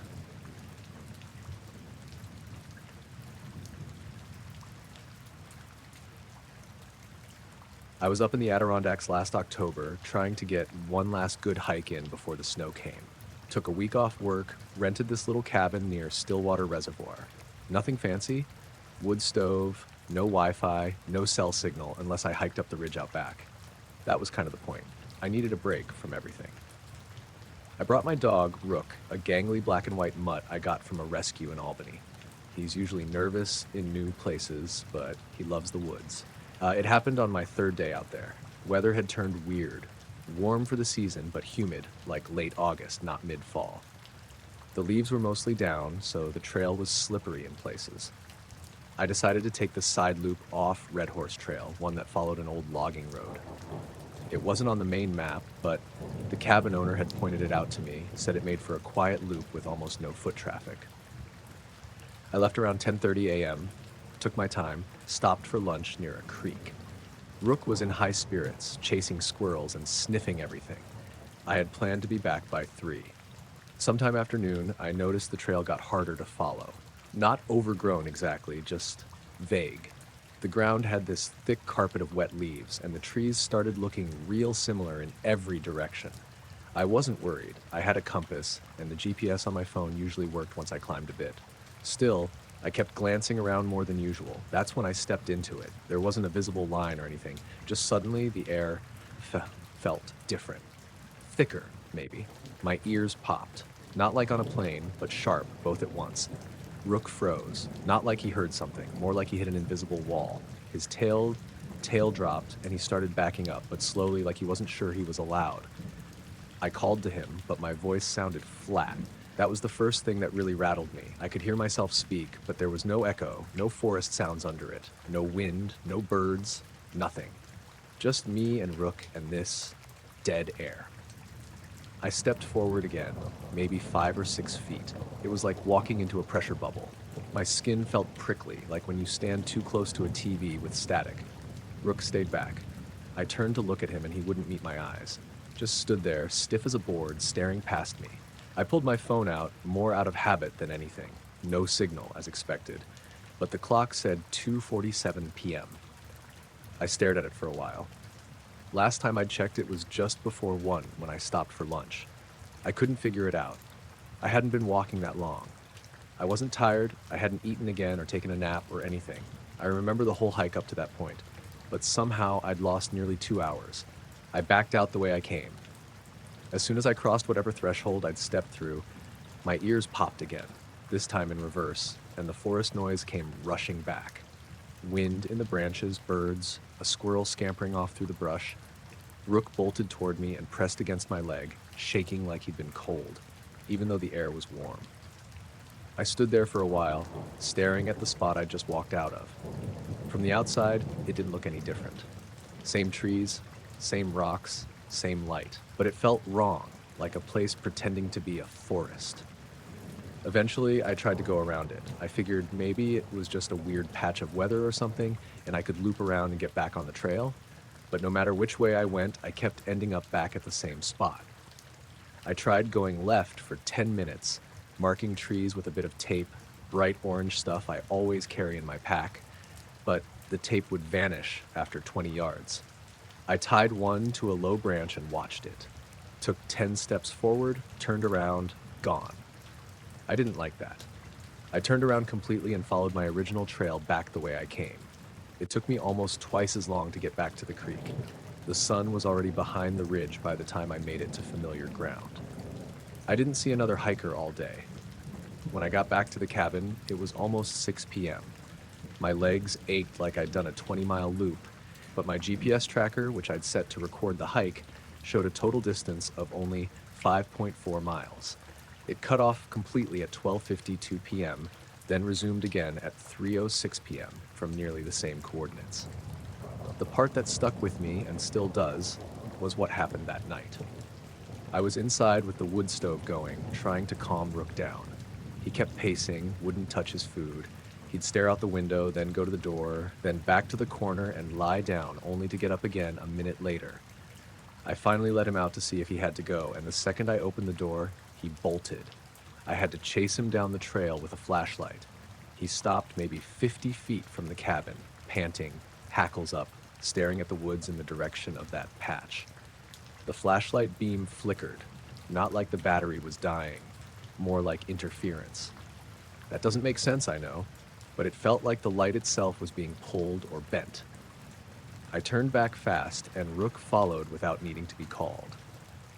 At around 2 a.m., I woke up to a high-pitched buzzing sound, real faint, almost like a dentist's drill off in the distance. It started low, grew a little, then cut out. Rook was sitting up, eyes fixed on the wall like he could see something moving outside. There was no light out there, no sound after the buzz stopped, just stillness. I didn't go out. Next morning, I packed up early, cut the trip short. I told the cabin owner I wasn't feeling well. He didn't seem surprised, just nodded and said, "Happens sometimes." I haven't gone back.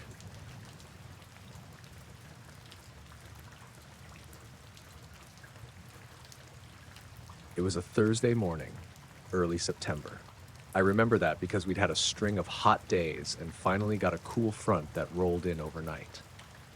I got up around 6, same as always, made coffee, fed the dogs, and headed out to check the pasture before starting on the fencing repair I'd been putting off.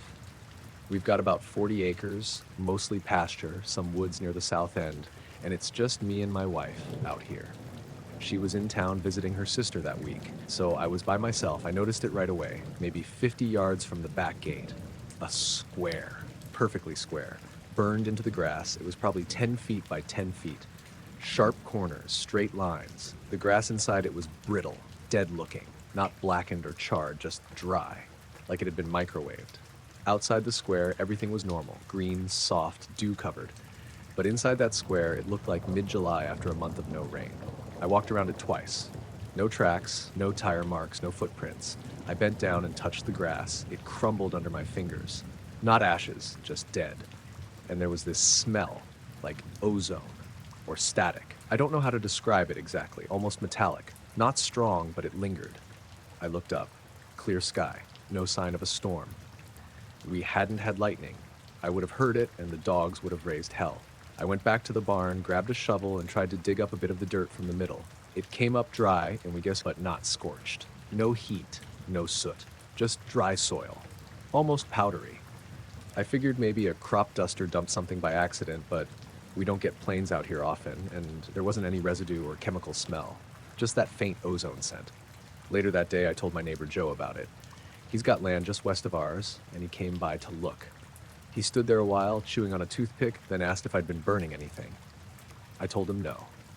He kicked at the edge of the square with his boot, then shrugged and said it was probably kids with a drone and some kind of prank. But it wasn't just the square that got to me. That night, around 2 a.m., the dogs started whining. Not barking, whining. I got up, checked the back porch. They were both standing at the door, ears back, tails down. Usually they bark at anything that moves, raccoons, coyotes, wind. But they just stood there, quiet, eyes on the field. I stepped outside and listened. Nothing. No wind, no bugs, no distant trucks. Just silence, the kind that feels heavy. I didn't have a flashlight on me, but the moon was bright enough to see. I looked out toward the pasture. That square was still there, just darker now in the moonlight. Nothing moved. I waited maybe 5 minutes, then went back inside. The dogs followed and curled up under the kitchen table. Next morning, I checked again. Still there. Still dry. I brought a camera out and took a few pictures, but they didn't show much, just a brown square in the grass. Nothing weird unless you already knew what to look for. That day I noticed something else. My phone battery died by noon. It was at 80% in the morning. I hadn't used it except to check the time and take those pictures. I plugged it in, but it charged slower than usual. The wall clock in the kitchen was 10 minutes off, too. Thought maybe the battery was low, but it was fine when I checked it. That night, I brought a lawn chair out to the edge of the pasture, just to see if anything happened. Around 10, I started seeing small lights, way off in the distance, moving low to the ground. Not headlights, no roads out that direction. Just pasture and woods. They weren't bright. Just little pulses, like someone flicking a lighter over and over. But they moved, side to side, up and down. Too smooth to be people walking with flashlights. No sound. I sat there for maybe 20 minutes before they faded. Dogs didn't bark. Whole time, they just sat at the fence, staring. 2 days later, the square was still there. The grass hadn't changed. Still brittle, still dry. But the area around it started to look different. I don't know how to explain it. Just a subtle shift. The grass outside the square grew faster than usual. Greener, healthier. Like the soil got a boost.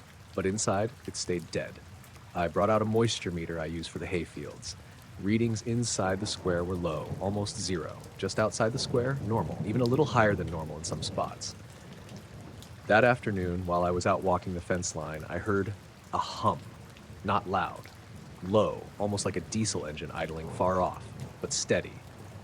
I turned expecting to see a truck, but there was nothing. No dust trails, no headlights. I stood still for a minute, and the hum just stopped, like someone flipped a switch. When I got back to the barn, the power was out. Only for a few seconds, but it flicked off and on. The radio reset, the electric fence controller blinked like it had lost connection. That night, I didn't sleep much. Every time I closed my eyes, I felt like someone was outside. I kept getting up, checking the windows. Nothing, but the dogs paced, back and forth. No barking, just pacing.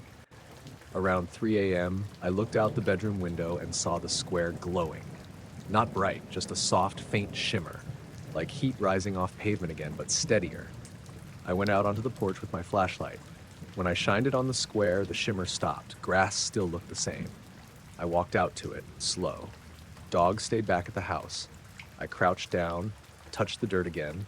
Still dry, but the air felt warmer over it.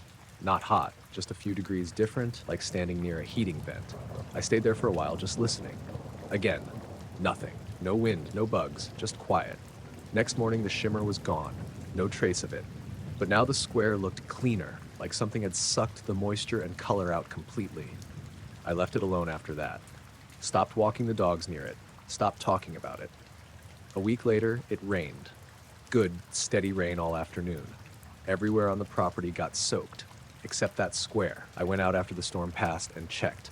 The ground around it was muddy, grass wet, but inside the square, dry as ever. The grass still hasn't grown back. It's been months. Sometimes at night I still hear that hum, just for a few seconds, then gone. I don't go out when I hear it. Neither do the dogs. We just wait. Then it stops. I've never seen anything leave tracks. Nothing flies overhead, but that square is still out there, and it's not fading.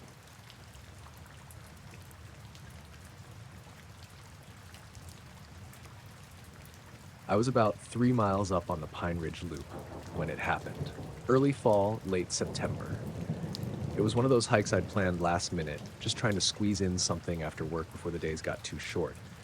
I got to the trailhead later than I meant to, around 5:30, so I knew I'd be racing sunset a bit, but I had a headlamp in my pack and figured I'd turn around halfway if I lost light. The first couple miles were normal. Trail was dry, air was cool. It had that early autumn quiet to it. No bugs, not much wind, just the sound of my boots and the occasional squirrel bolting across the trail. I only passed one other person, a guy heading back toward the lot with earbuds in. We nodded and kept moving. By the time I reached the ridgeline, the sun was starting to dip below the far side of the valley. I stopped at the top to take a break. There's this flat rock outcrop that looks west across the trees and the hills beyond, and I've sat there before during longer hikes. It's a peaceful spot. Usually you can see a few birds circling or a deer trail down below. That evening, though, there wasn't much of anything, just stillness. That's when I saw it. At first I thought it was a drone. It was hovering maybe 100, 150 feet above the ridge on the opposite side of the valley, not moving, just sitting there, reflective, not fleck bright or flashing, just catching the light in this weird, dull way, like the way metal looks underwater. The shape was hard to make out. It wasn't round exactly, and it wasn't sharp-edged either. Kind of like a stretched-out drop, almost. It didn't wobble or shift like most drones do when they're holding position. It was perfectly still. I stood there for a few seconds just watching it. The longer I looked, the more off it seemed. There was no noise. Nothing. And it wasn't catching the sunset the way everything else was. The sky behind it had gone all orange and pink, and this thing stayed flat gray, like it didn't reflect color. I pulled out my phone.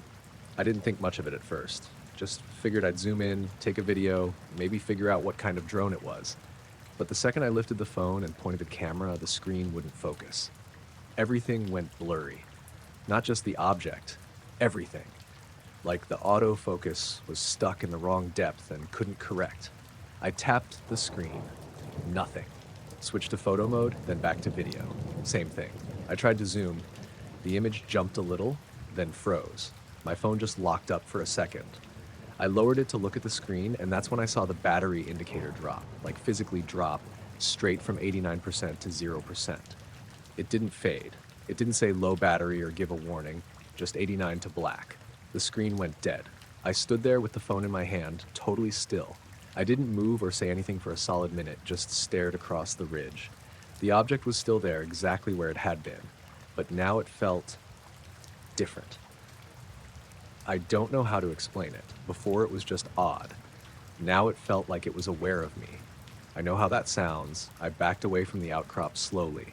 I didn't run. I didn't even turn my back on it at first. I just moved downhill a few steps at a time, keeping it in sight until I was far enough into the trees that the ridge blocked my view. The forest felt wrong. Not loud, not quiet, just wrong. No birds, no wind. Just my footsteps and this faint, high-pitched ringing in my ears. I stopped and took my pack off, thinking maybe my headlamp or my phone charger had turned on and was making the sound, but everything was off. I pressed the phone's power button. No response. I started moving fast. The trail back to the parking lot wasn't long, but it felt longer. I kept checking over my shoulder, even though I didn't see anything. It was just this weight in the air, like something behind me, even I was alone. I passed a wooden signpost about a mile from the trailhead, the one that says Trail 4A and has a little arrow carved into it. And that's when I noticed the ringing stop. Not fade, just stop. The moment it did, every hair on my arm stood up. I kept going. Didn't stop again. I reached the parking lot just after the last light disappeared from the sky. Mine was the only car left. I got in, locked the doors, and just sat there for a second with the engine off, staring into the trees. My phone was still dead. I didn't turn on music. I didn't check the rear view. I drove home in silence, gripping the wheel too tight the whole way. The weirdest part came the next morning.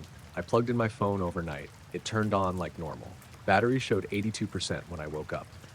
I checked my photos and videos. Nothing from that hike, not even the stuff I took earlier on the trail. My entire camera roll from that day was gone. And the timestamp for the last file saved, 4:17 p.m., over an hour before I reached the ridge.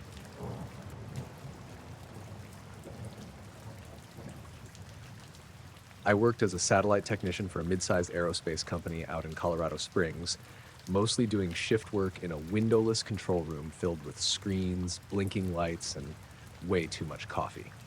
My job was pretty straightforward.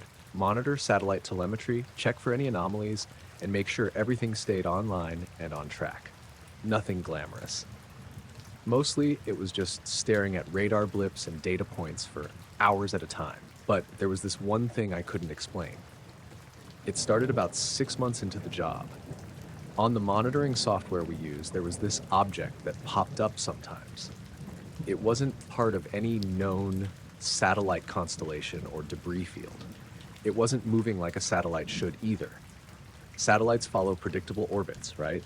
This thing, though, would show up at random positions on the screen, never twice in the same spot, sometimes close to the horizon line, sometimes far overhead, and it wasn't orbiting, at least not in any way that made sense to me or my team. The first time I noticed it, I thought it was a glitch. The radar or sensor must have had some interference or a bug in the software, but every time it appeared, it was on a different scan at a different spot with no pattern at all. What made it creepier was the fact that it never stayed long enough for a second scan to confirm it. The monitoring system refreshed every few minutes, but this thing vanished before the next refresh. I couldn't lock onto it or get any data, just a blip that popped up, then disappeared. I asked around, mentioned it to a few coworkers casually, but no one else seemed to notice. Maybe they did and just dismissed it. I even checked with my supervisor, but they waved it off as sensor noise or space junk. One night during a late shift, it showed up again. I was working solo, which was typical for the graveyard shift, and staring at the screen felt more isolating than usual. The control room was silent except for the hum of the air system and the occasional beep from a status alert. I saw it blink onto the screen near the edge of coverage, small, round, and bright enough to catch my eye immediately. I zoomed in the radar display, trying to get a better look. The coordinates flashed. It was over the southwestern US, but not following any known orbit path. I tapped the track button, hoping to follow it on the next scan. The system started the countdown, refresh in 60 seconds. I leaned forward, eyes glued to the monitor. Right before the update, the blip shifted. Not in a smooth curve like a satellite moving along a trajectory, but like it jumped. A few seconds later, it vanished altogether. I checked the logs. No satellite or object matching that signature had been cataloged. The area it last appeared over was mostly empty desert. I spent the next few weeks obsessively checking every scan, waiting for it to reappear. It always came back, but in a different place, with no pattern, and always vanished too quickly to catch more than a fleeting glimpse. A few times I tried calling in to my supervisor during the day to tell them what I'd seen. They kept saying it was just interference or glitches and that I shouldn't worry. But it bothered me. This wasn't normal. One night, I even tried recording the radar feed with my phone, thinking if I caught it on video, I could prove it existed. The video showed a brief blip appearing and disappearing, but every time it happened, the screen's timestamp jumped backwards by about 30 seconds, like the system was resetting briefly.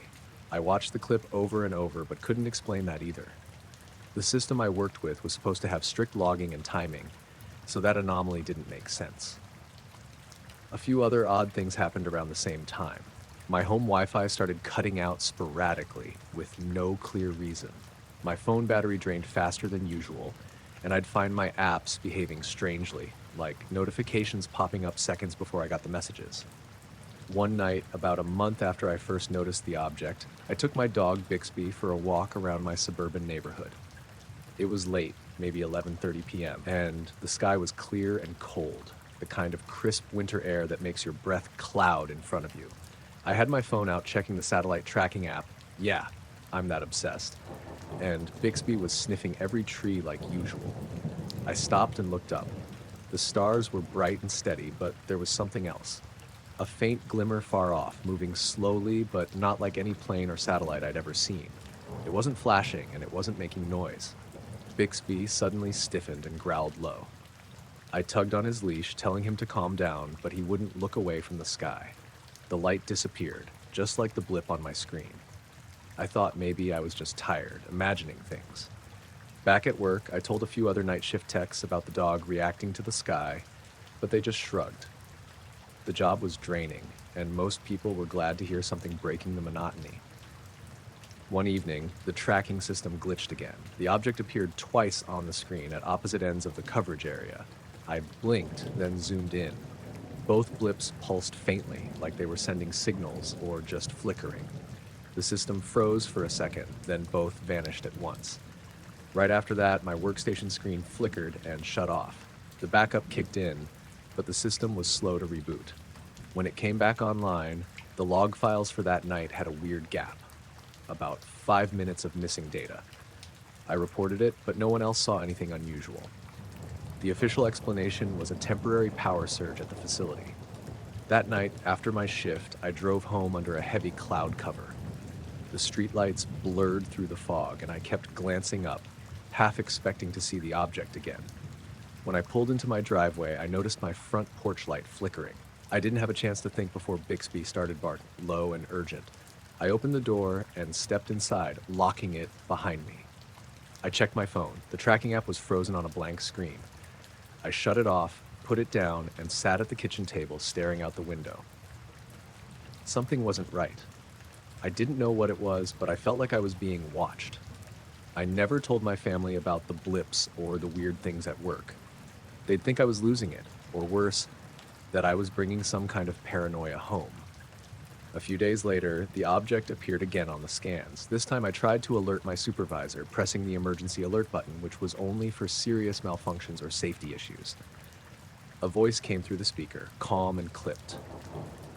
Technician, cease tracking unknown objects. Continue monitoring only registered satellites. Report anomalies through official channels. This message will be repeated. The line cut off abruptly. I stared at the screen, heart pounding. After that, I stopped trying to track it. The blips kept appearing, always in different places, always vanishing before anyone else could see them. I kept my head down, did my job. But sometimes when I'm alone at work, late at night, I still see the faint flicker on the radar, like a ghost signal. And the feeling of being watched doesn't go away.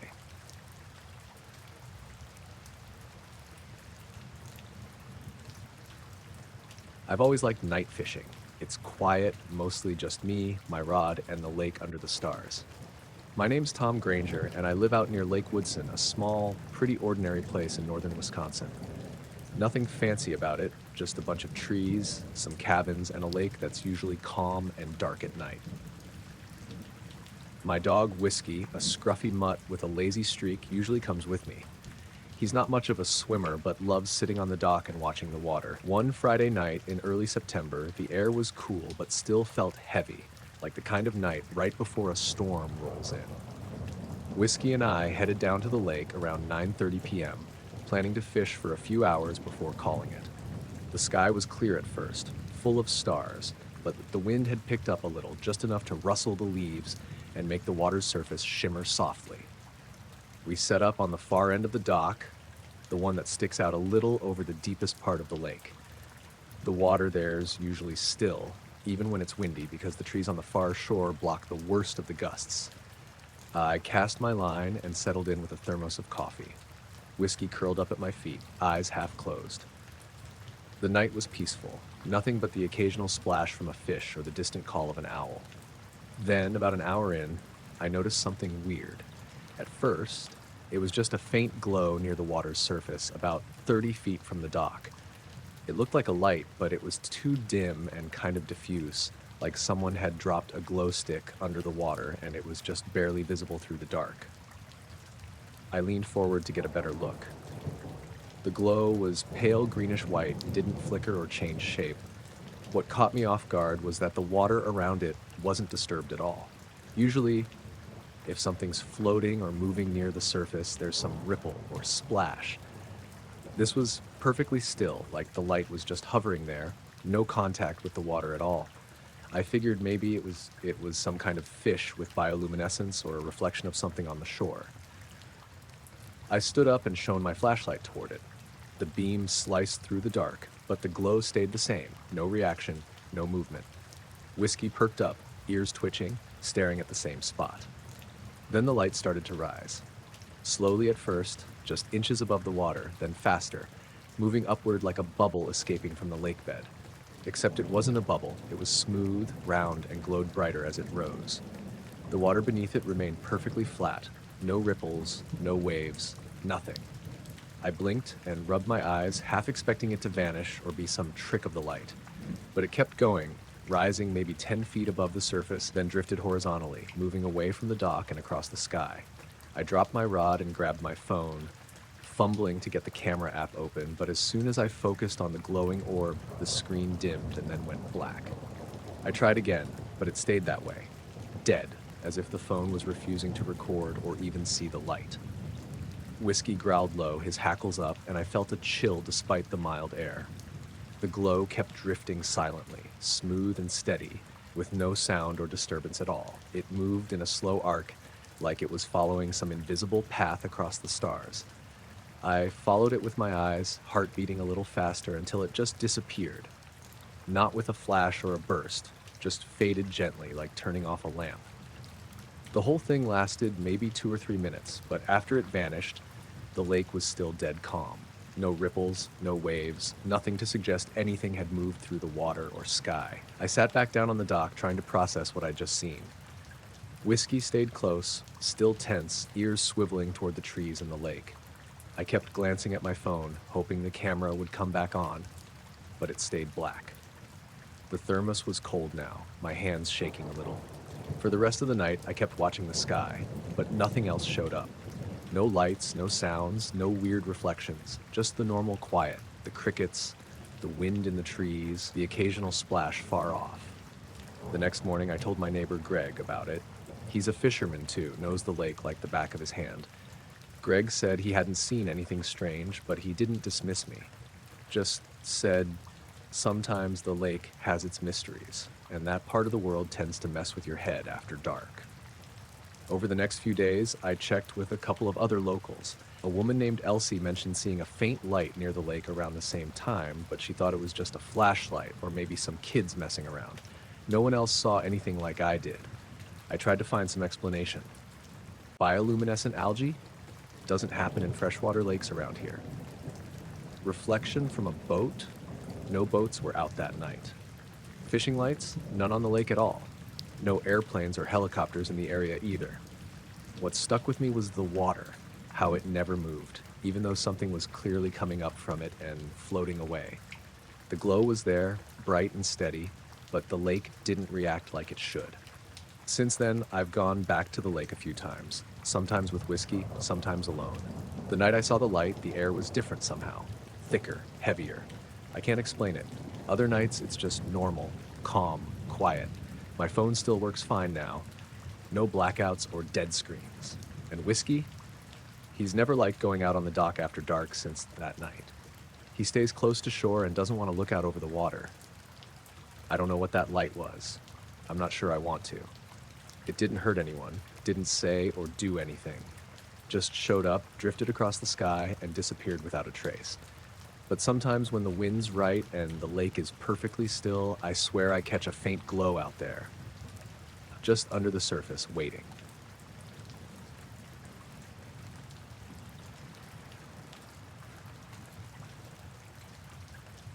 I was driving through eastern Montana on a late summer night, hauling a load from Seattle to Minneapolis. It was one of those stretches of highway where there's barely any traffic, no towns for miles, just long roads lined by flat fields and the occasional stand of scrubby trees. The sky was mostly clear, but there were some thin clouds drifting low, and the moon was just a sliver, barely lighting up the land. I'd been on the road since early afternoon, and by about 11:30 p.m. I was feeling that familiar creeping tiredness that comes from hours of nothing but highway and the drone of the engine. My dog, Jeb, was curled up in the bunk, snoozing. He's an older mutt, mostly black with a big white patch on his chest. He doesn't bark much, but he's good company for the lonely miles. I glanced over at the GPS and saw I had about 300 miles left to my next stop, a rest area just outside Miles City. I figured I'd keep pushing a bit longer, but then, out of nowhere, a flash lit up the sky ahead. Not lightning, no thunder, and the clouds didn't look stormy, but a sudden, bright white light, almost like a camera flash, but way bigger and more intense, right over the horizon. I slammed on the brakes, pulled off the highway onto the gravel shoulder, and cut the engine. Jeb woke up, looking around groggily, but didn't make a sound. I sat there for a minute, eyes on the sky.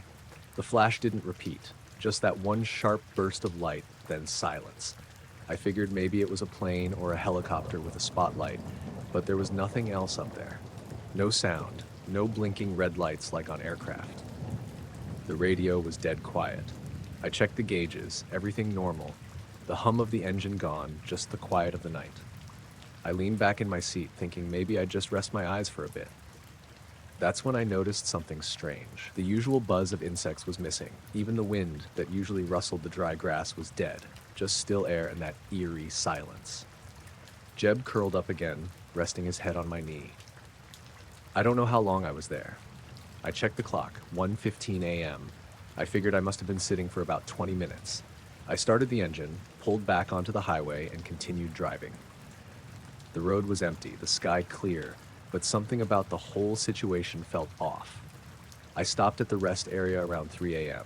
I filled up on coffee, stretched my legs, let Jeb run around the lot for a bit. When I looked at the GPS log later, that's when the weird part hit me. According to the tracker, I hadn't just sat there for 20 minutes like I thought.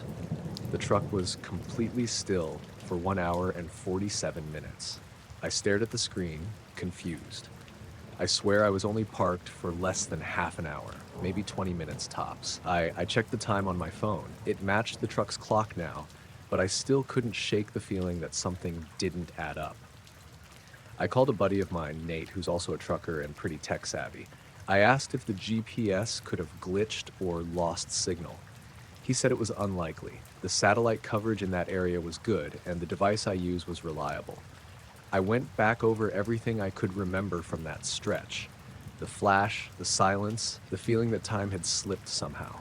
There was no radio chatter, no other vehicles, nothing. I didn't see any other lights, no planes, no cars on the shoulder. The sky was dark, except for a scattering of stars, and the flash was the only bright thing that had happened. On the drive after the rest stop, I kept glancing at the GPS. The time log was clear. I'd been stopped, sitting still, almost 2 hours longer than I thought. That night in the motel, Jeb wouldn't stop pacing. He looked tense, ears twitching toward the window, and he kept low growling at the dark outside. I couldn't sleep either. The more I thought about it, the more unsettled I got. No one else on the road had seen anything. The other truckers I talked to said it was a normal night. I don't know what happened out there, but something about that flash and the time I lost makes me wonder if I wasn't alone. I'm sticking to the logs and the memory I have. I stopped the truck. I saw a flash. I sat there. But how does almost 2 hours disappear when I remember barely 20 minutes? Jeb and I keep our runs, but I avoid that stretch of highway now. Maybe that's for the best.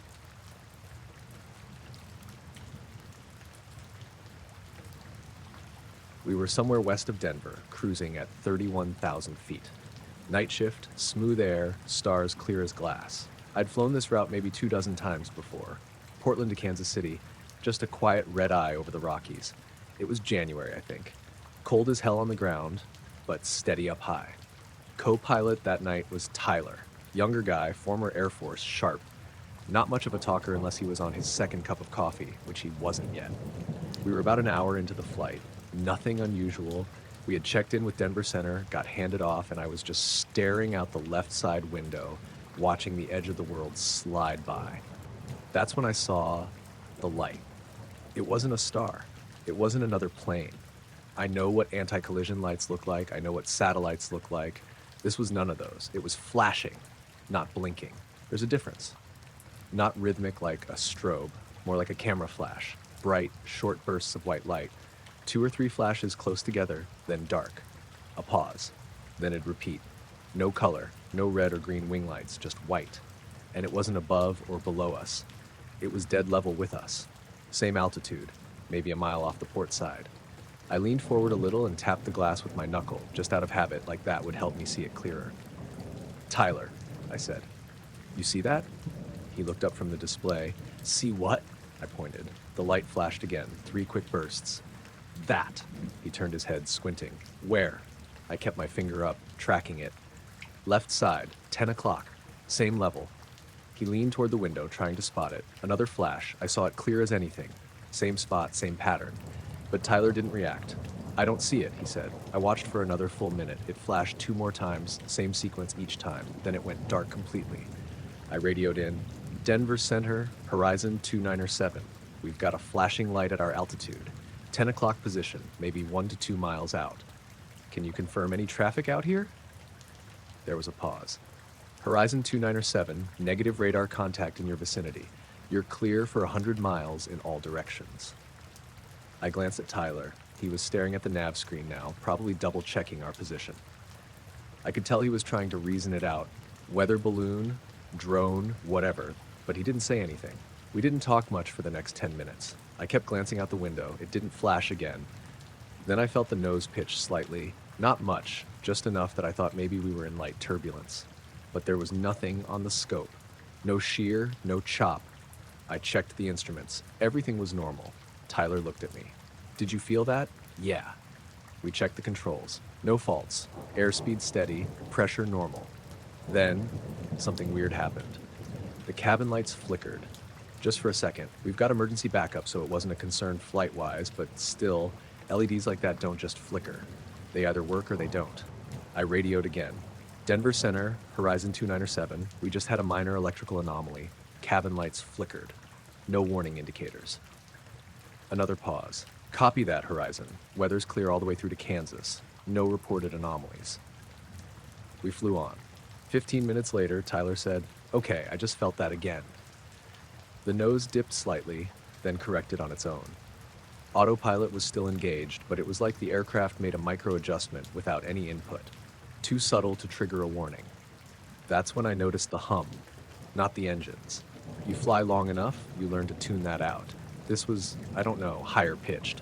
Almost like feedback through a headset, but not quite. More like pressure. My ears popped once, then again, like we were climbing, but we weren't. "Cabin pressure's stable," Tyler said, reading my mind. Then, boom, light again. Same spot, 10 o'clock, 3 quick flashes. But this time I felt something else, a split-second disorientation. Like my depth perception shifted, or the horizon moved slightly off level, only for a heartbeat, and then everything was back to normal. I turned fully toward the window. Nothing. Black sky. "I saw it again," I said. Tyler looked over. I didn't. That's when I noticed he looked pale. Not scared exactly, more off. Like something was bothering him, but he couldn't pin it down. He said, "What time is it?" I checked my watch. He checked his own. I had 2:40. We compared them. Both synced pre-flight. Cockpit clock said 2:12. Nothing lined up. Weird, but sometimes cockpit clocks drift a little, especially if the maintenance guys haven't calibrated. But both our watches being off by over 30 minutes, that didn't sit right. We crossed into Kansas airspace a little after 3. Clear skies, tailwind picked up, no more lights, no more weird dips. We landed on schedule. Ground crew didn't mention anything. I filed the anomaly report, logged it as an electrical flicker and unconfirmed light sighting. No one asked questions. No one ever does. When we got to the hotel, Tyler didn't say much. He just nodded, said goodnight, and went to his room. Next day, I asked him again, "You really didn't see anything?" He shook his head. "No light. Just felt strange." I pushed a little. "Like what?" He paused, like something was right there, just out of view, but I couldn't look straight at it. We left it at that. A few weeks later, I flew that route again. Different co-pilot, same time, same altitude, no lights, but I kept looking.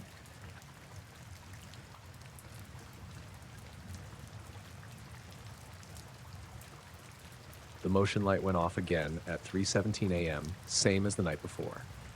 Third night in a row. It was the one on the back corner of the house, the one facing the field behind the property. The sensors mounted just above the kitchen window. When it trips, it washes about a 60-foot patch of overgrown grass in pale yellow light. Past that, it's just scrub brush and old fence posts, and then another half-acre of open space before the tree line. We've got about 3 acres total out here in southeastern Missouri. I moved in 4 years ago after my divorce. Needed quiet, got more than I bargained for. Anyway, I only knew it had gone off because Boone jumped in the bathtub again. That's his thing when something spooks him. Doesn't matter what it is, thunder, gunshots, once even a wind chime, I'll find him curled up in the tub, shaking like a leaf. Boone's a red-bone coonhound mix. He's not young, not old either. Normally doesn't scare easy. He barks at coyotes, patrols the fence line like he owns the whole county. But 3 nights now, same thing. Light clicks on at 3:17 and Boone bolts straight to the bathroom without a sound. The first night I figured it was a raccoon. I went out with the flashlight, checked the yard, checked the barn, nothing. Second night, I was already half awake when Boone took off. This time I looked at the clock. 3:17. Dead on. I got up slower that time, more annoyed than anything, and looked out the kitchen window. The light was on. The yard looked normal. Still as a painting. No movement, no rustling, no bugs even. Just the grass bending a little in the breeze. Then last night, it happened again. Same time, 3:17. I was already awake when Boone scrambled off the bed and made a beeline for the tub. I didn't get up right away. I waited. Just lay there, listening. The house was quiet. No footsteps, no engine sounds, no voices. Just Boone's nails clicking on the tile as he settled in. I finally got up around 3:25, went to the window. The motion light was still on, but just barely, flickering a little like it was about to time out. I stood there for a while staring at that patch of grass. My eyes adjusted, but I didn't see anything out of place. Then I noticed the scarecrow. I don't have a scarecrow, but there was something out there, about 20 feet past the edge of the light, just where the brightness fades into shadow. Looked like a figure, too thin to be a person, too straight to be natural. No limbs I could make out, just a vertical shape like a post or a man standing still with his arms at his sides. I blinked, and it was gone. I thought maybe I imagined it.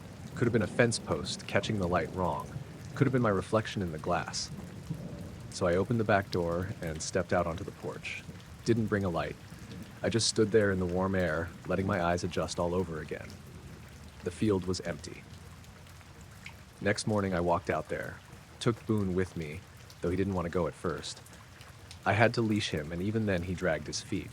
There wasn't much to see. Grass a little flattened in spots, but nothing that screamed animal. No prints, no broken stalks, no burn marks or dead patches. Just grass.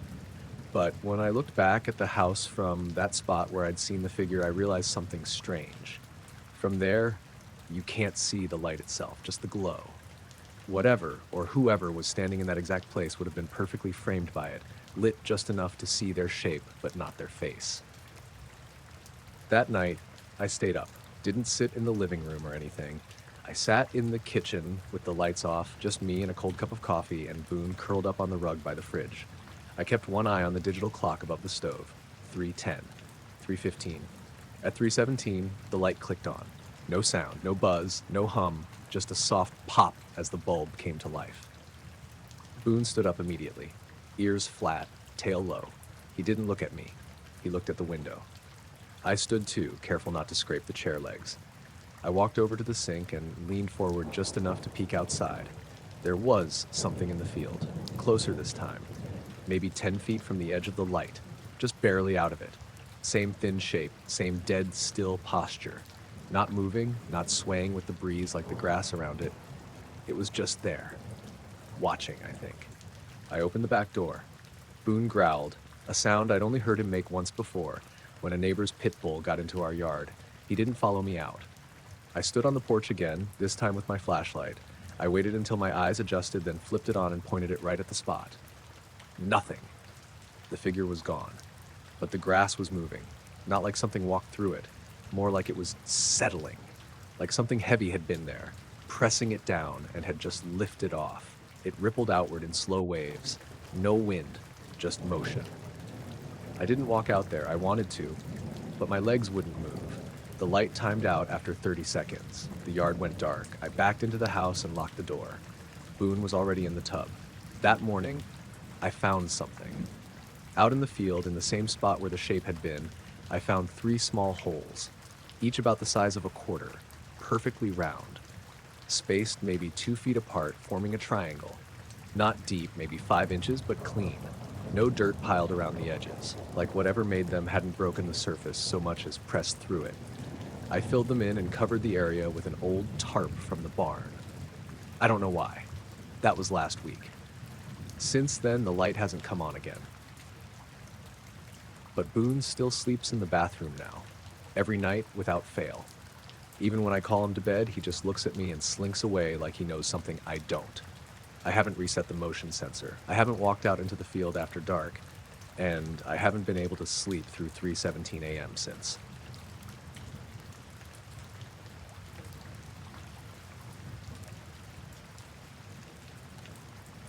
I was working the night shift at a storage facility on the outskirts of Lincoln, Nebraska last fall. My name's Jake. I'd taken the job because I'd recently moved back home after college, and it was steady enough to cover bills while I figured out what to do next. The place was mostly quiet, a bunch of metal storage units lined up behind a chain link fence, and a handful of security cameras feeding to a monitor in the office where I sat. It was about 2:15 a.m. on a Tuesday when I noticed something that didn't add up. The night had been calm. the usual hum from the streetlights, a distant dog barking, maybe once or twice, but otherwise, nothing. I was scrolling through footage on the monitor, killing time, when out of the corner of my eye, I saw something move in the parking lot through the big front window. At first, I thought it was just a shadow from a passing car's headlights, but there weren't any cars around, and the lot was empty except for a few trailers. I stood up, looked out through the glass, nothing there, just empty asphalt lit by those orange streetlights. I sat back down, feeling a little dumb for getting jumpy, and kept watching the monitors. Then it happened again. This time, the shadow was sharper. It moved fast, a flicker, low and wide, just on the far edge of the lot by the fence. It didn't look like any animal I'd seen, too big and oddly shaped. The weird part was that there were no lights anywhere near it. No headlights, no flashlight, no glow at all. It was just a dark, dark shape moving like it was sucking up the light around it. I tried to shake it off and went outside to check. The night was unusually cold for October. There was this strange breeze, but it didn't feel natural. Usually when the wind picks up, it rustles the leaves, rattles the chain link fence, maybe kicks up some dust. But this breeze was silent. It didn't move anything. It just kind of hung in the air, cold and still. Walking around the parking lot, I kept looking for whatever the shadow had been. No footprints, no signs of anyone or anything. The trailers were locked up tight, no gaps or places someone could hide. It was just me, the cold, and that eerie feeling that I wasn't alone. Back inside, I tried to get back to work. The security system was mostly automated, but every now and then, I had to run checks or respond to alarms. That night, nothing went off, but every so often I caught a glimpse of that shadow on the monitors, always darting just out of full view. It never came close to the cameras, just enough to be noticed. Then around 3:20 a.m., everything went quiet. I don't mean the usual quiet of night shifts. I mean like the world itself stopped making noise. The hum of the lights, the buzz of the fridge in the office, even the ticking of the clock on the wall, it all faded away. I looked out the window and saw the parking lot in complete stillness, bathed in that dull orange light. The wind was gone, the shadows frozen. Then, across the lot near the fence, a shape moved again. This time I saw it clearly, but it wasn't a person, at least not like a human. It was dark, maybe 6 feet tall, but the shape was wrong. The edges blurred, like it was bending or melting into the night. It didn't have features, no eyes, no face, no limbs I could make out. Just a blackness against the orange light. The weirdest part was how the air around it looked. It was like the heat was sucked out of a small patch of the night. I felt the cold hit me suddenly, a drop in temperature that felt deeper than the fall air. I wanted to call someone, but my phone was dead. No signal. I tried blinking, hoping it was a trick of tired eyes or shadows. When I looked back, the figure was gone. The air warmed up again, the sounds of the night slowly returned. The buzz in the office kicked back in. I sat down hard, hands shaking a bit, trying to figure out what I'd just seen. I wanted to convince myself it was a shadow, or maybe a trick with the streetlights and the fence, but it felt too real, like it was watching me. I finished my shift without anything else happening. I didn't see the shape again, and the cameras showed nothing unusual. When I told the day manager what happened, he just nodded and said, "Storage facilities attract weird stuff at night." I laughed it off, but inside I wasn't so sure. That's the thing. I don't know what it was. No footsteps, no noise, just that cold presence and the black shape moving across the parking lot. Every night since then, I keep expecting to see it again, but it hasn't come back. Sometimes, when I'm alone at night, I swear I feel like something's watching me from the shadows, but whenever I turn around, there's nothing there. Maybe it was just me. Maybe not. Either way, that night at the storage lot is one of those things I can't quite explain.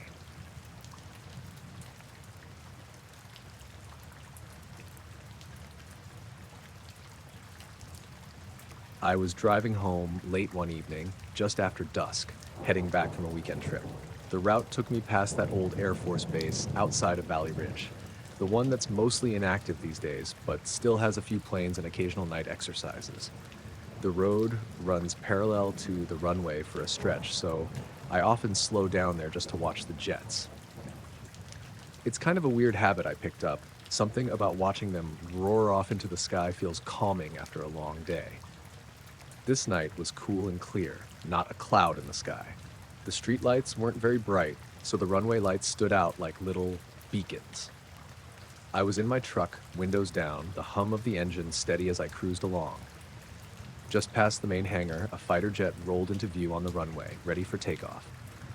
I pulled over near the chain link fence and watched. The jet's afterburners flared and it zipped down the strip, lifting off smoothly into the air. Normally, the jet would climb fast, banking sharply, then disappear into the darkness, but this time it didn't behave like I expected. About 500 feet up, it just stalled, like someone hit pause on it. It hung there, perfectly still, engine screaming but no movement. No wobble, no dive, no drift, just frozen in the air like it was glued. At first, I thought maybe I was seeing things. The air was clear, but the jet looked like it was suspended against the deepening blue sky. No motion at all.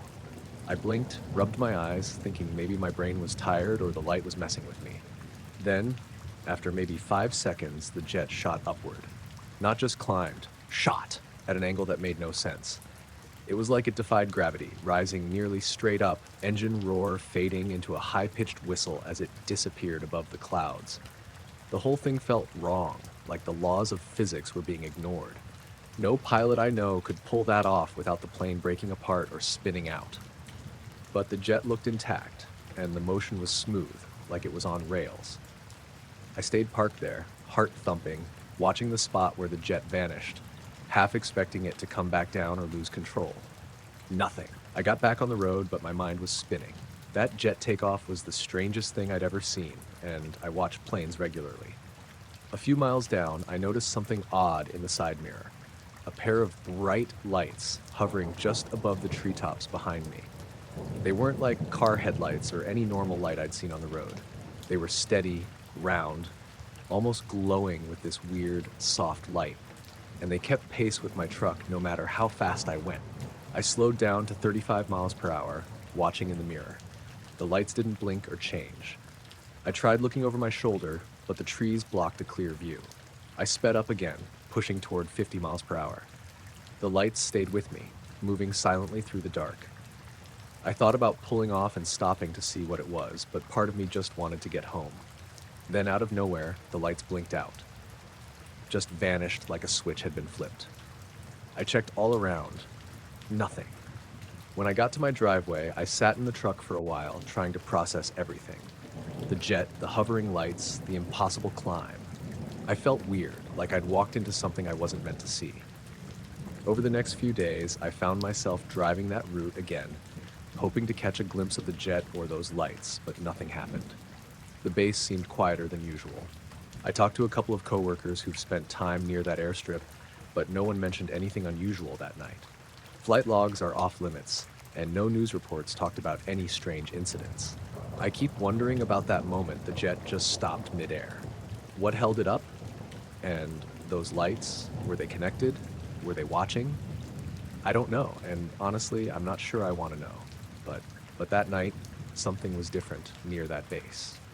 Something I can't explain.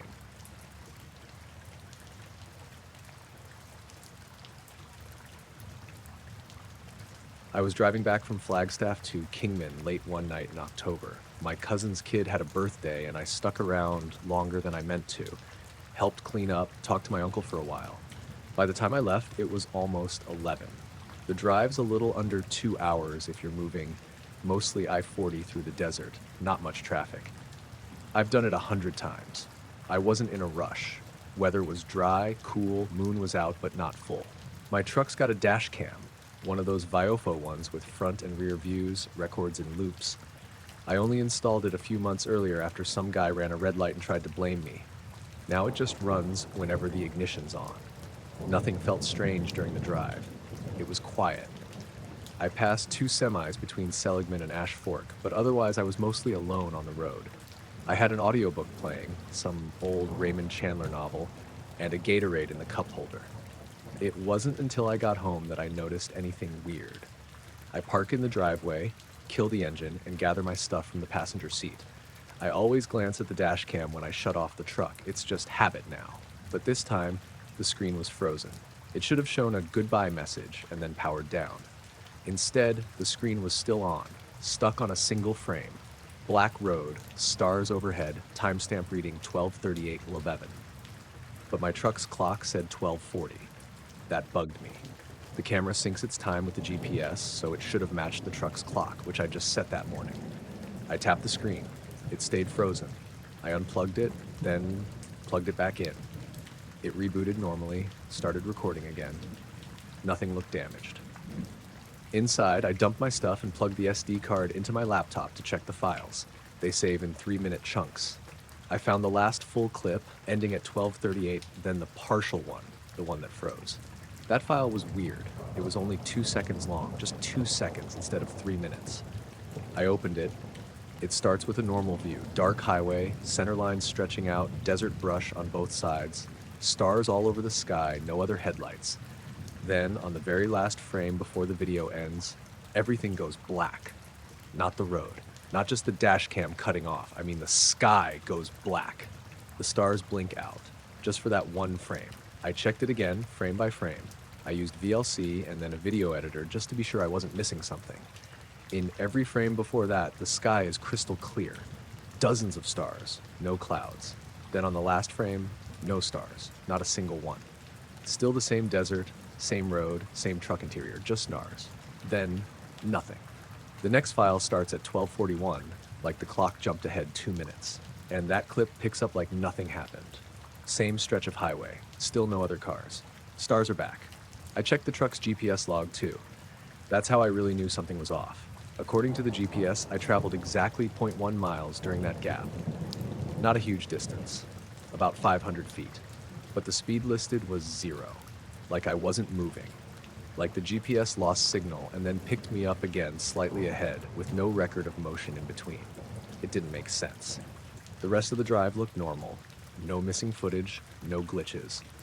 I rewatched everything leading up to the gap, hoping maybe I'd notice something I missed the first time. Lights, reflections, weird shadows. But there's nothing. Except, okay, this part's hard to explain. In the 2 clips before the gap, there's this shimmer. I didn't see it when I was driving, but it shows up on the video. Around 12:35, in the upper right corner of the front camera, there's this faint movement, like heat distortion, almost. But it's not over the hood or road, it's in the sky. It's small, maybe the size of my thumb on the screen. It sort of wobbles in place, you know, when you're filming through a dirty wind window and a bug crawls across it out of focus. It reminded me of that. Only it's not on the lens, it's up there. The shimmer moves slightly over the next few minutes, maybe a few degrees to the left, and then it's gone. The stars behind it don't shift or change, but when that shimmer passes over them, they seem to blur, like something semi-transparent passed between the camera and the sky. That was around 12:37. The blackout happened at 12:38. I checked the rear cam too. At first, I didn't notice anything, but right around that same time, there's a single frame, just one, where a faint glow appears at the top center of the rear camera's view, like a wide arc of light, almost halo-shaped. It doesn't match any taillights or headlights. It's not bright, more like a faint smudge, but it's there. And then it's gone. I didn't tell anyone for a couple days. I wasn't sure what to even say. Eventually, I showed my neighbor Danny. He used to work for ADOT. He watches a lot of weird sky videos, so I figured if anyone would have an idea, it'd be him. He watched it all. Didn't say much. Just asked me, "Did you feel anything when it happened?" I told him no. I didn't even notice anything on the drive. No sound, no lights, no static or dropouts on the radio. My audiobook never cut. No sign I lost time until I saw the dash cam. That's what bothers me the most. There's no moment I can point to where something felt off. I've driven that road at night plenty of times. I've been through dust storms and seen weird flashes from testing ranges off in the distance. This wasn't like that. I tried to upload the clip to a forum I use for car tech stuff, but the file wouldn't load properly. When I compressed it, the last frame, the blackout one, turned into corrupted green static. When I tried again using a screen recorder, that frame came out solid black, like it had been cut. The original still plays fine on my laptop, though. I saved it to a couple different drives just in case. Every now and then I play it back, frame by frame. There's nothing new to find. The stars blink out, then they come back, and I was just driving.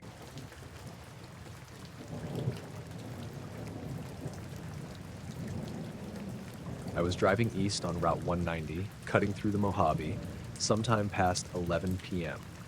It was mid-August, and even at night, the air felt dry and warm through the crack in the driver's window. I'd left Ridgecrest earlier that night, heading toward Pahrump, where my cousin Kyle lived. I was just planning to crash at his place for a day or two before heading into Vegas. That stretch of road is dead empty. No lights, no towns, barely even any signs. You just pass through scattered Joshua trees and hills that fade into black. I was maybe an hour past Trona, not a single car in either direction for miles. I hadn't seen headlights in maybe 30 minutes. The radio had gone static ages ago. It was sometime around 11:40 when I saw the first flash. Off to the right, far out, almost at the horizon, a bright white light lit up the low hills for a second and then vanished. No sound. Just this sudden, solid flash that lit the desert like lightning, but without the flicker. It looked artificial, not like lightning or heat lightning, more like the flash from a giant camera, if that makes sense. Too steady, too precise. At the exact same moment it flashed, my headlights dimmed, only for a beat, like someone lowered a dimmer switch, and then came right back to normal. I actually said, "What the hell?" out loud and sat up straighter.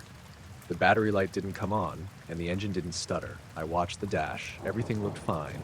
Maybe just a voltage dip or something, I thought. Old car. I drive a 2011 Civic, so it's not exactly brand new. About 3 minutes later, another flash. Same spot, same silent brightness lighting up the desert scrub. My headlights dimmed again, in perfect sync. Not a second before or after, exactly when that light popped. Like they were tied together. That's when I started getting nervous. I flicked the headlights off and on again. No change. I slowed down a little. I was doing about 70, dropped it to 55. I glanced at my phone, but I had no service. The little SOS only popped up where the bars should have been. I kept watching the right side of the road where the light had come from. There was nothing but dark hills and low desert brush, no towers, no buildings, nothing out there. Then it happened a third time, same white flash. Maybe a little closer? I couldn't tell. Just this sudden, perfect rectangle of brightness along the horizon, and again, my headlights dimmed with it like someone was flipping a switch. No thunder, no hum, no feeling in the air, just the flash and the dimming. I was fully creeped out by that point. My arms were tight on the wheel, knuckles stiff. I looked in the rearview mirror and didn't see anything behind me. But I slowed more, dropped to maybe 40, which felt way too slow for that road, but I couldn't keep going like nothing was happening. About a mile later, I pulled off the road. There's no shoulder really, just dirt.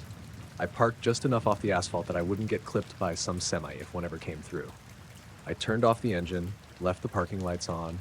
I sat there with my window down, listening. It was dead quiet. No crickets, no wind. Just the sound of the engine ticking as it cooled down. Then, another flash. Same direction, same brightness. But this time, from inside the car, I felt something, like a small thump in the air. Not in the ground, in my chest, like a subtle pressure shift. My headlights weren't even on now, but the parking lights blinked. I swear they flickered for just a fraction of a second during the flash. I turned off all the lights and stepped out of the car. The air was warm, but weirdly still. No breeze, not even the usual desert whisper in your ears. I walked around to the passenger side and leaned on the hood, watching the hills where the light had come from. I couldn't see any source, no glow, just flat dark. I waited maybe 10 minutes. Nothing happened. I was starting to feel dumb, like maybe it was some military thing, maybe even just lightning, despite the clear sky. Then a different light appeared. Not a flash, this was more like a soft pulse. Higher up this time, in the sky. It blinked on for about a second, a soft, white glow like a dying LED, then off. It came back about 10 seconds later in a different part of the sky. Still silent, still weirdly round, not like a strobe or aircraft beacon. I kept watching. Another pulse, higher now. It blinked, moved a bit, blinked again, like it was jumping locations. Always the same soft light, no tail, no streak, just on, off, on, but never in the same place. I backed toward the driver's door and got in the car, left it off, just sat there, door open, eyes on the sky. I don't know how long I sat like that, maybe 15 minutes? The pulses stopped at some point, and I didn't see another flash like before. But when I finally turned the engine back on and looked at the dash clock, it said 1:12. I know for a fact I pulled over just after midnight, 11:50 something, when the first flash happened. I remember the number because I thought I'd reach Pahrump around 1. The drive should have been another hour from where I stopped. But now, with the clock showing 1:12, that meant I'd been sitting there for over an hour, which didn't make sense. I hadn't dozed off. I wasn't tired. I'd only had my eyes off the clock for maybe half an hour, tops. But somehow, that extra time was just gone. I drove the rest of the way without stopping. No more flashes, no more pulses, but I kept checking the rearview mirror constantly. The back of my neck felt tight the whole way, like I was being watched. When I got to Kyle's place, I didn't mention any of it. We stayed up drinking and watching reruns, and I just let it sit in my head. I did check my headlights the next morning. Nothing wrong with them. Battery was fine too. The weirdest part? The dash clock stayed exactly synced with my phone the rest of the trip. Never gained or lost a second.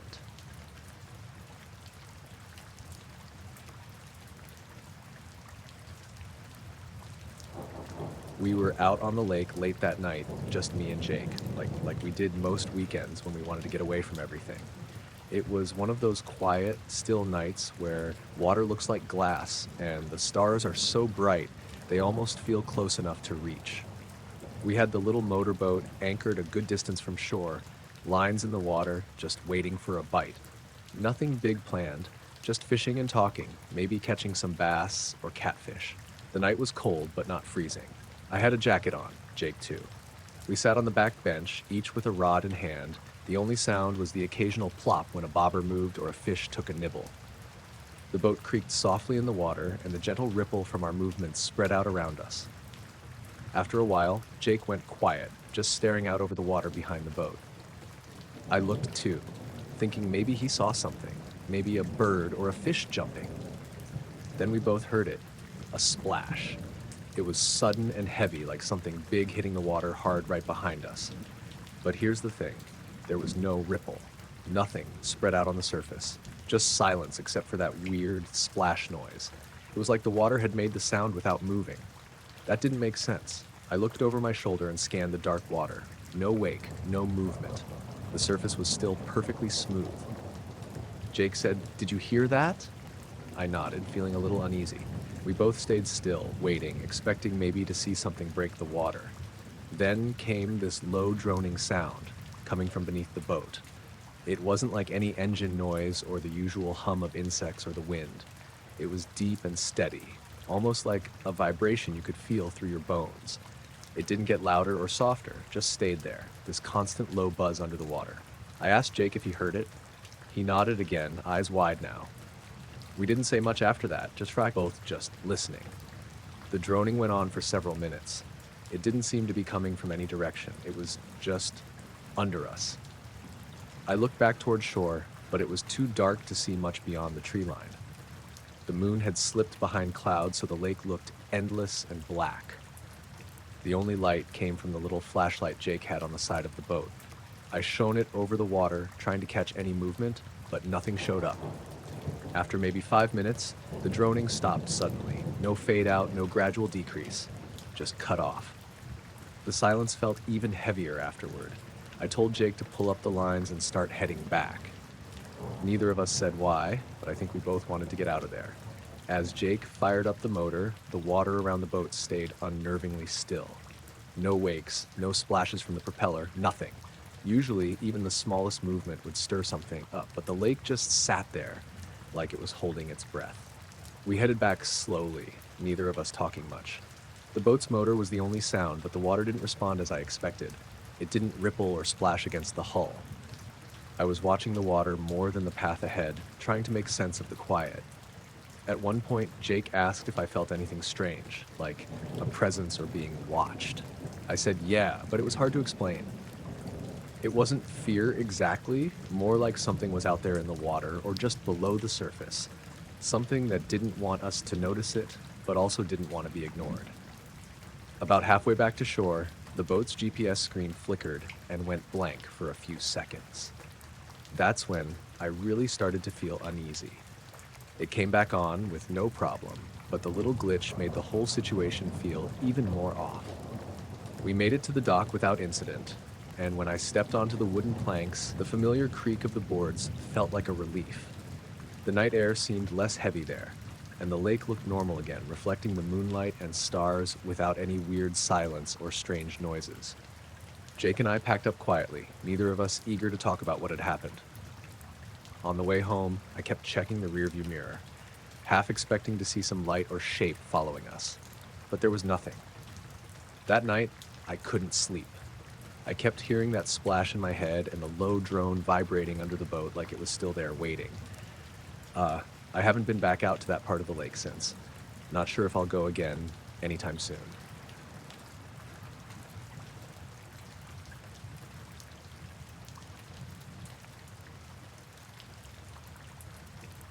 I was flying a small single-engine Cessna that night, late July, somewhere over the outskirts of Oregon. The sky was clear, air smooth, and the heat from the day was still lingering in the cabin. I'd been up for a couple hours already, doing a routine night cross-country to keep my license current, flying VFR mostly. Just me and the plane.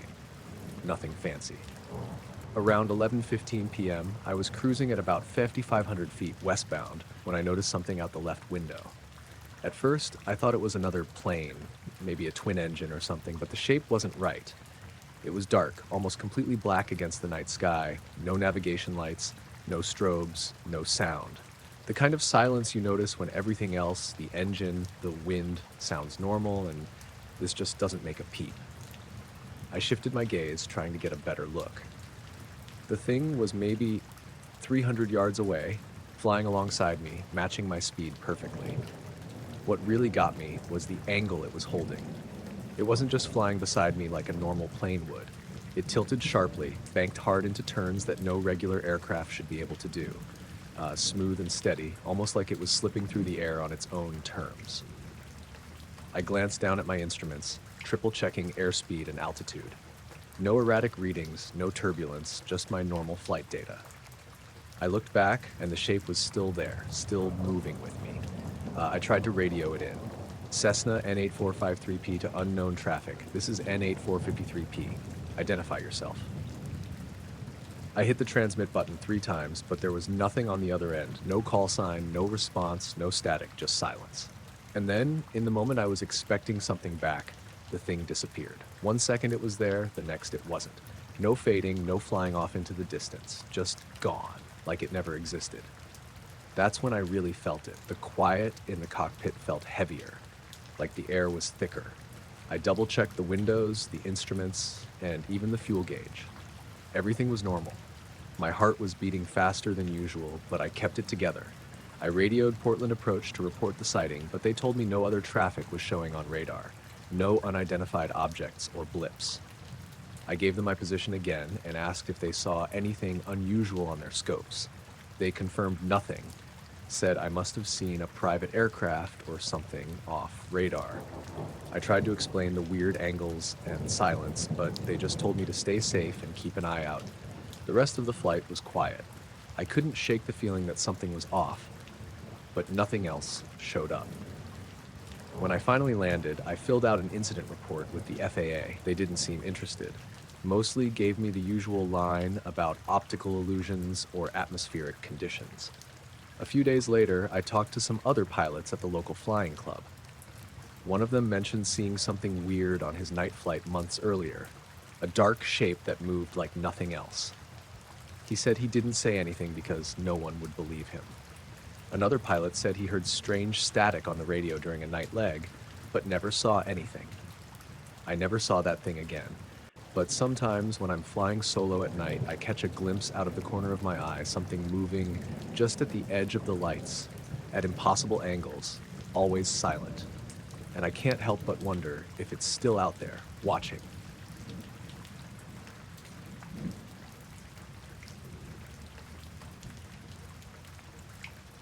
It was late September, and my buddy Carl and I had gone out to Goose Hollow Lake for some night fishing. That's up in northeastern Pennsylvania. Real quiet, not a lot of people. Carl's got a little aluminum boat with an electric trolling motor, and we'd taken it out to this cove on the north end of the lake. It's shallow there, lots of lily pads and deadfall, good for bass. The sun had gone down around 7:15, and by 8 hood, it was fully dark. No wind, just dead calm. Water was glassy, sky was clear, stars out, and the whole lake was still. We were both sitting on the bench seats, not saying much, just tossing lines and sipping warm beer. I remember it was unusually warm that night. Still in the low 70s even after sunset. No bugs either, which was odd. Usually up there you'd be swatting mosquitoes non-stop, especially near the water. But it was just quiet. No bugs, no frogs, no fish jumping. I only noticed how quiet it was once Carl mentioned it. "You hear that?" he said. I looked over. "What?" He sort of gestured around. "Exactly." It was like everything had muted at once. Even our voices felt too loud. The water lapped against the side of the boat, but there was nothing else. No crickets, no distant trucks, just that dead silence. We sat still for a while, both listening. I don't know how long we were like that, maybe 5 or 10 minutes, when we saw this light through the trees on the east side of the lake. It wasn't bright, kind of a dull amber color, almost like a street lamp, but it was moving slowly above the tree line, gliding left to right. No strobing, no blinking, just this steady, quiet glide. I thought it might be a drone at first. Plenty of people fly them around, but it didn't have that high-pitched hum. Didn't make any noise at all. And it wasn't zigzagging or adjusting, just one smooth path like it was on rails. Carl stood up real slow and put his hand on my shoulder.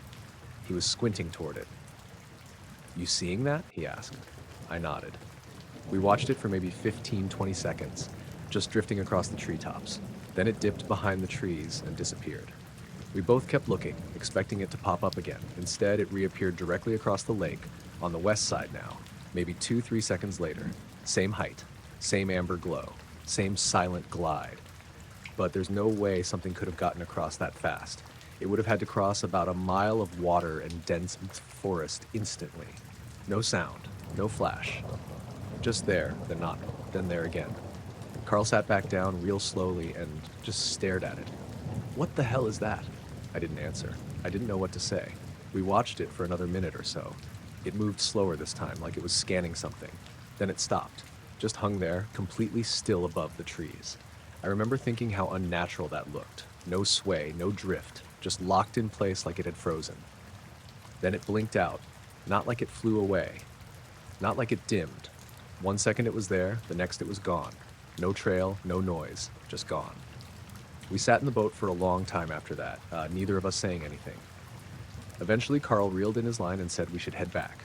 I agreed. The weird part was, when we turned on the headlamp, we realized our watches were off. Mine said 9:22, Carl's said 10:03. I checked my phone. It said 10:39. We'd only brought 3 beers each, and we weren't drunk. The trolling motor was still running fine, and we'd only planned to stay out until 10.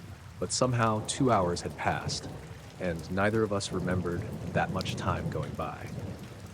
On the way back to the dock, I kept glancing behind us, half expecting to see the light again. But the lake stayed dark. Still no bugs, still no sound. When we got to shore, everything looked normal. The truck was there, gear was dry, keys were in my pocket, but the truck clock was off too. It said 12:12, which didn't line up with anything. We didn't talk much driving home. Carl looked pale, and I think we were both trying to convince ourselves it was nothing. Just a weird light. Could have been a drone. Could have been anything. But that silence, how dead the lake went right before it showed up, that's what stuck with me. That and the time. A few days later, Carl told me he tried to go back out there during the day and got turned around trying to find the cove. He said the GPS on his phone wouldn't settle, kept jumping around, and his compass app spun in slow circles no matter which way he pointed it. I haven't been back to that lake since.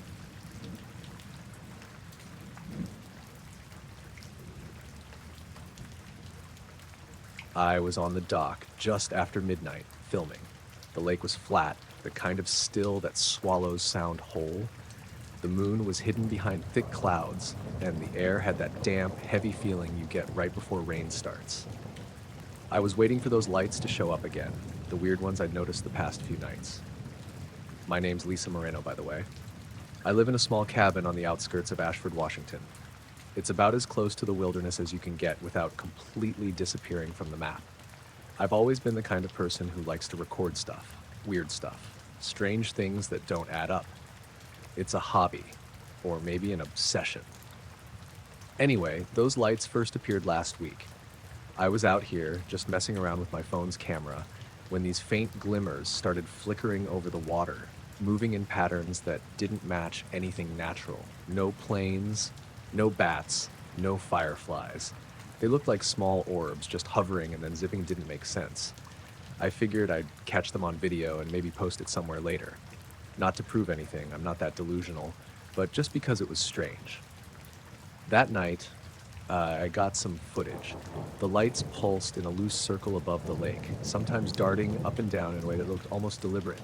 No noise, just pure silence. The next morning, I showed the clips to my friend Jamie over coffee. He's more into hiking than weird stuff, but he nodded thoughtfully and said, "Maybe it's a drone or something." I thought that was possible, but the movements didn't feel mechanical, and drones don't usually hide in the fog like that. The nights after, I kept coming back, hoping to get better footage, maybe figure out what they were. Then things started feeling off. The first odd thing was the power flicker. It was subtle. One night, while I was editing the video on my laptop, the lights dimmed, then went out completely for about 10 seconds. Just my cabin, though. The whole street was fine. When the power came back, the laptop had frozen. It hadn't been plugged in, so the battery was fine. Just weird. I shrugged it off. Maybe a glitch. Then I noticed my phone acting strange. Battery draining faster than usual. GPS would shut off randomly, or the compass spun like crazy. It happened mostly around the lake. The night before the incident, I decided to sleep early. I was tired and figured I'd skip the usual late-night stakeout. I woke up around 3 a.m. to a sound at the door. I don't usually lock the porch door because it's screened, and no one ever comes around here at night, but this time I had. The sound wasn't a knock, exactly. More like a soft, dragging shuffle on the wooden porch. I got up, heart pounding, and peeked through the peephole. There was a man standing there. He was dressed in black, from head to toe, jacket, pants, boots. No hat, no gloves. His face was in shadow, but I could tell he was looking right at the door. He wasn't holding anything obvious, just standing still, like a statue. I didn't open the door, I just whispered, "Who are you?" No answer. I was about to call 911 when I noticed something on the porch floor. The man had dropped something. A photo. I cracked the door open just enough to reach down and pick it up. It was faded, yellowed at the edges, like it had been in a wallet for years. I looked at it, then looked back up. The man was gone. No footsteps in the dirt, no sign he'd walked away. The photo was of me. Not recent, though. It was a picture of me as a kid, maybe 6 or 7 years old. I'm standing in a park, smiling, wearing that blue jacket my mom bought me that winter. I turned the photo over, nothing written on the back. I didn't sleep the rest of the night. The next day, I showed the photo to Jamie. He looked at it closely. "Where did you get this?" he asked. I told him what happened. He frowned. "That's unsettling." We both agreed not to tell anyone else. I was already feeling a little crazy. For the next few days, I kept watching for the man, but he never came back. I kept noticing strange things, though. My phone would light up with calls from unknown numbers, never answered, never leaving a message.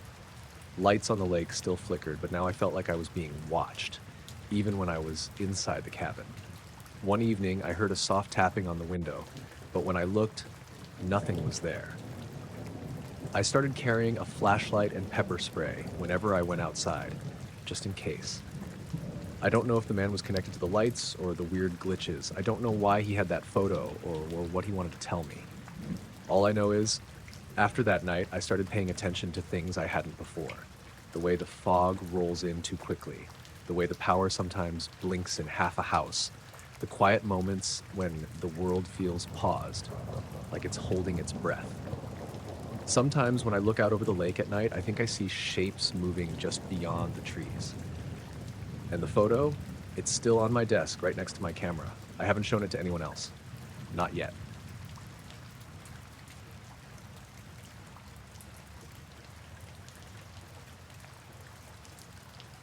I was driving through the Mojave Desert late one night, trying to get from Las Vegas back to LA. My car was low on gas, and the sun had been down for hours. The highway stretched out in front of me, just dark asphalt cutting through the emptiness, with nothing but scrub and cacti on either side. I wasn't in a rush, but the silence and the vastness started to get to me after a while. Around 1 a.m., I spotted someone standing on the shoulder up ahead, waving like they needed help. At first, I thought it might be someone who'd broken down or needed a ride. It was odd because it was just miles of empty desert and no other cars in sight for a good stretch. The figure looked like a man, dressed in a black suit, standing completely still. When I got closer, I slowed down, ready to offer help or at least see what was going on. But as I passed, the guy didn't move his arms like someone waving for help. He just held his hand up, palm out like a rigid signal. His face was expressionless, almost blank.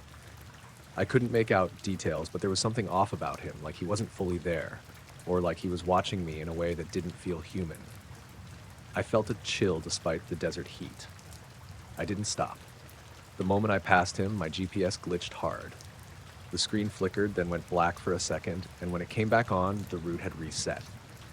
Instead of continuing to LA, it redirected me back toward the same spot I'd just passed.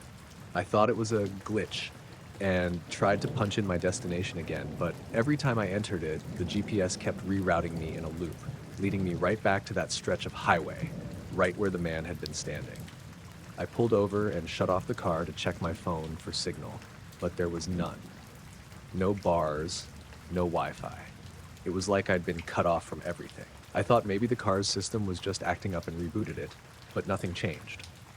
The GPS insisted on sending me back to that exact place. After sitting there for a few minutes, I noticed the desert had gone unnaturally quiet. No crickets, no wind, no cars, just silence. The air felt heavy, like before a storm, but the sky was clear and full of stars. I turned on my headlights and scanned the shoulder again. No one was there. No sign the man had ever been.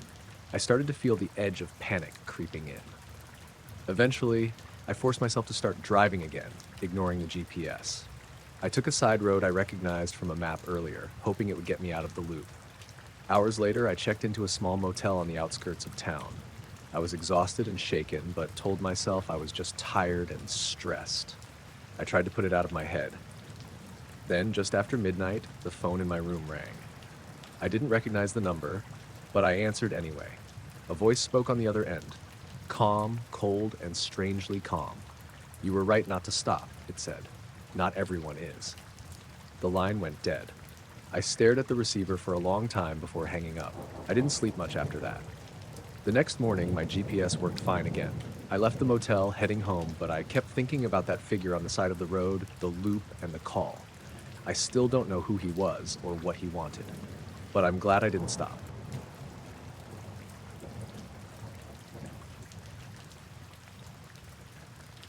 The night shift on the rig was usually pretty quiet, nothing like the chaos you'd expect. It was just me and a couple of guys rotating through, keeping an eye on the equipment, logging data, and making sure everything ran smooth. I worked out in the Gulf of Mexico, on this offshore oil platform that's basically a tiny city in the middle of the ocean. You get used to the constant hum of the machines, the smell of salt and oil mixing in the air, and the endless stretch of dark water all around. It was late May, around midnight, and the weather was unusually calm. Usually there's at least a breeze cutting through, but that night the air was still, almost too still. The ocean surface looked like glass. I was up on the deck, checking the gauges near the drilling tower, when I noticed something off in the distance, near the horizon. At first it looked like a faint glow, pale blue, like the color of a deep pool under a nightlight. It was just a small spot, barely noticeable, but it was moving, slowly, and against the wind. That's what got my attention because the wind was steady out of the southwest, but this light was skimming east to west, almost like it was gliding right over the water's surface. I thought it might be one of those fishing boats with a weird light, or maybe a buoy with some kind of electrical fault, but no sound came with it. Usually, you'd hear a boat's engine or some sort of hum from machinery on the water, but this was silent. I grabbed my binoculars and focused on it. The light was about the size of a basketball, a perfect sphere, glowing softly, with no flicker or blinking. It skimmed across the surface with a smooth, fluid motion. No waves or ripples where it passed, which didn't make sense. Normally, anything moving on water that fast would leave a trail or disturb the surface. I called over one of the other guys, Jake, who was nearby on the platform. "Hey, you seeing this?" I said, pointing toward the light. Jake looked, squinted for a moment, and nodded. "What the hell? That's not a boat, is it?" "No idea," I said. "It's moving against the wind, and I don't hear a thing." We watched in silence for maybe 5 minutes as the sphere glided steadily across the water, keeping a low altitude just above the surface. The water below looked completely undisturbed, no wakes, no splashes, nothing. It was eerie how clean the path was. Then suddenly, the sphere shot straight up. I mean, it accelerated faster than anything I'd ever seen, like it disappeared in a flash. No noise, no ripple, just a blur of pale blue light that vanished in the black sky. Jake blinked and rubbed his eyes. "Did that just happen?" "Yeah," I said. My heart was pounding. I pulled out my phone to check the time. It was 12:43 a.m. We spent the next half hour scanning the horizon, but there was no sign of the light or any other strange activity. The ocean was still calm, the sky clear, with stars bright and steady. I tried to shake it off, thinking maybe it was a trick of the light, some reflection from the rig, or maybe a distant flare from another platform. But nothing added up. The next day, when I brought it up during the morning shift, most of the guys shrugged it off. "Must have been a fishing buoy or a flare," someone said. But I knew what I saw. Later that week, I checked the radar logs and the marine traffic reports for that night. No vessels were recorded in that area at the time. The radar showed a few small fishing boats miles away, nothing near where I saw the light. I even asked the Coast Guard if they had any reports, but they told me everything was normal. A few days after the sighting, the platform sensors started acting weird during night shifts. Random static on the comms, equipment glitches, brief power fluctuations. Nothing that caused downtime, but enough to make everyone uneasy. One night, Jake and I tried to replicate the moment, looking out for the light again. The ocean wasn't quite as calm as before, and the sphere never showed up. I still don't know what it was. I've been out here on the rig for years, seen a lot of strange weather and weird marine stuff, but that glowing sphere moving over the water against the wind, then disappearing straight up, that was something else. No one else I talked to has reported anything like it, and I can't explain how it moved without disturbing the water or making a sound. It's been on my mind ever since, that pale blue glow cutting across the ocean like it didn't belong to this world.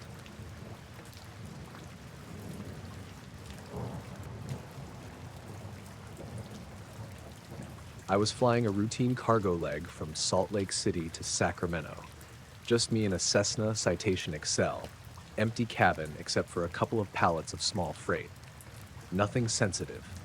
Light load. We'd had a late departure because of weather in Reno, but the skies were smooth by the time I leveled off at 40,000 feet, somewhere over northern Nevada. I was on autopilot, sipping bad coffee from a thermos, monitoring the radios. It was about 2:30 in the morning. I'd flown this route dozens of times, usually alone, sometimes with a co-pilot depending on the contract. That night, it was just me and it was quiet. No traffic on frequency besides a commercial flight way up north, heading to Seattle, and center was barely talking. Somewhere west of Battle Mountain, I noticed a light off my left side. At first, I thought it was another aircraft passing opposite direction, high altitude, maybe trans-Pacific, but the position lights were all wrong. There were no red or green nav lights, no strobes, just a dull silver-white glow, round but not beaming. It looked almost like sunlight catching on metal, but the moon was behind me, and it wasn't bright enough for a reflection like that. I watched it for maybe 10 seconds before it clicked that it was moving with me. Not toward or away, but with me. Same heading, same speed, same altitude. That got my attention real fast. I leaned forward, checked the TCAS, nothing, no targets. I called Oakland Center just to be sure. "Center, Citation 73 X-ray at 400. Do you have any traffic just off my 9 o'clock? They came back a few seconds later. "Negative, 73 X-ray. You're the only one in that sector." I asked again, clarified that I was seeing something pacing me off the left side. They asked for position, heading, altitude, all the usual. I gave it. They said again, calm as ever, "We don't show any traffic within 50 miles. Can you identify the object? I couldn't. The thing was still off my wing, not close enough to be dangerous, maybe a quarter mile out, but it held perfect formation with me. That's not easy at 450 knots, and it didn't wobble or drift like a balloon or drone. It was steady, effortless. It wasn't shaped like a plane, more like an elongated oval. No wings, no tail, just smooth silver, like liquid metal. No seams, no rivets, no markings. It didn't glow, but it caught light in a way that made it look faintly luminous. I don't really know how to explain it. It didn't cast light, it just was light somehow. I watched it for another 30 seconds, then another. Still no movement. It was like it had locked onto me and was just studying. I was about to call center again when it vanished. It didn't bank away or speed up or drop. It just blinked out. One frame it was there, the next it wasn't. No streak, no sound, just gone. Like someone cut a hole out of the sky and patched it back in. I sat there gripping the yoke, heart going fast. I don't scare easy in the air, but this was something else. I scanned everywhere. Sky, radar, horizon, nothing. The air was still smooth. Autopilot held steady. All systems nominal. Center came back on, asked if I still had visual. I said no. They didn't seem surprised, just acknowledged and said they'd file a report. The rest of the flight was uneventful. I landed at Mather just after 3:15. Ramp was quiet. I didn't say anything to the ground crew, just signed the log and went to the hotel. I didn't sleep. Every time I closed my eyes, I saw that thing keeping pace with me, smooth and silent, like it was listening. Or waiting. I checked the logs next day. No military activity in the area. No NOTAMs. No weather balloons. I tried pulling the flight data off the onboard recorder, but there was nothing unusual. No transponder returns besides me. No TCAS warnings. Nothing. But I know what I saw, and whatever it wasn't supposed to be there.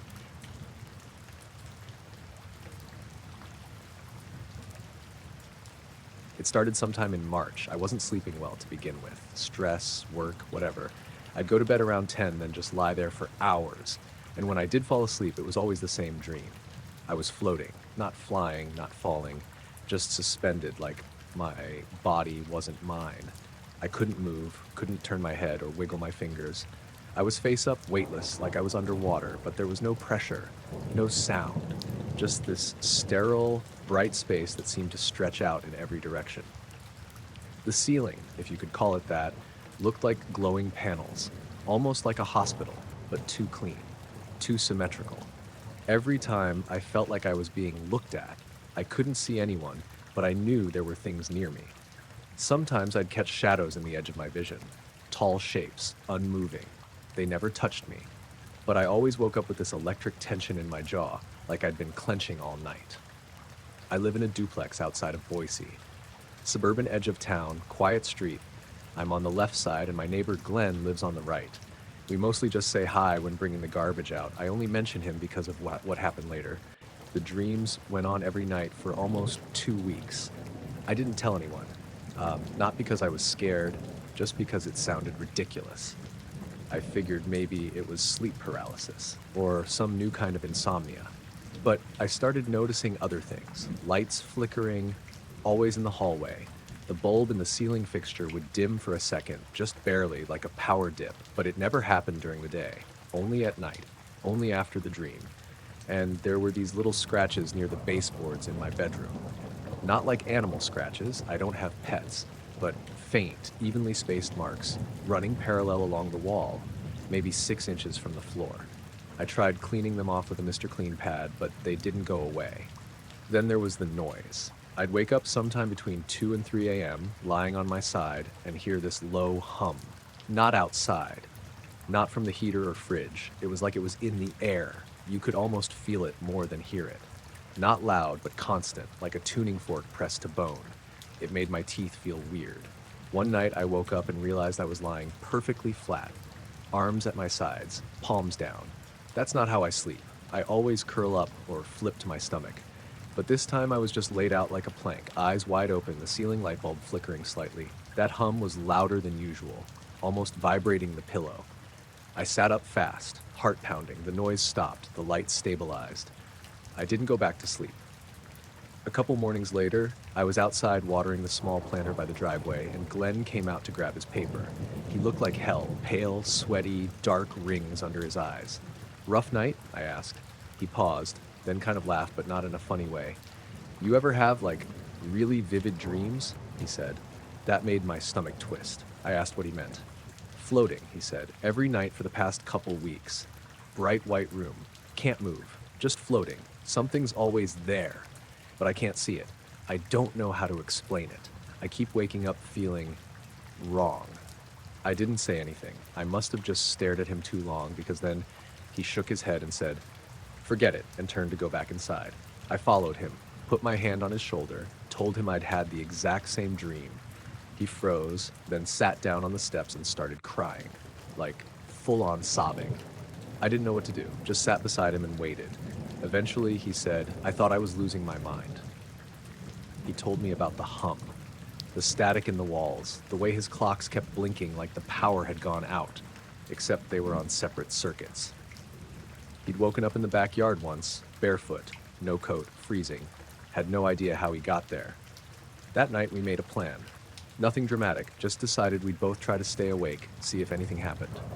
Glenn had an old security camera he used to point at his driveway. He said he'd set it up facing his bed. I downloaded a sleep tracking app that took audio recordings whenever it detected noise. We each took half a melatonin, stayed up watching a movie, then went to our own sides around midnight. I didn't remember falling asleep. I just remember being in that same blank space, stiff and paralyzed, staring upward. I wanted to scream, but my jaw wouldn't work. I couldn't even blink. Something tall moved past me, not walking, but gliding. And then the hum ramped up until it wasn't sound anymore, just pure pressure behind my eyes. When I woke up, the sun was already up. 9:30 a.m., I grabbed my phone and opened the sleep app. It had one recording, time-stamped 3:17 a.m. I hit play. It was silent for a few seconds, then there was a metallic click. Then a low, rising hum, same as the one I'd heard before, but louder, more layered. Then a soft voice, but not in English. I couldn't even tell if it was a language. It sounded like whispers run backward through a synth. Then the file just cut off. I ran next door. Glenn opened the door already pale. He didn't sleep either. He said he came to on the floor of his kitchen, shirt inside out. He hadn't been drinking. The camera in his bedroom had turned itself off at 3:16 a.m., but it did save one frame, a still shot.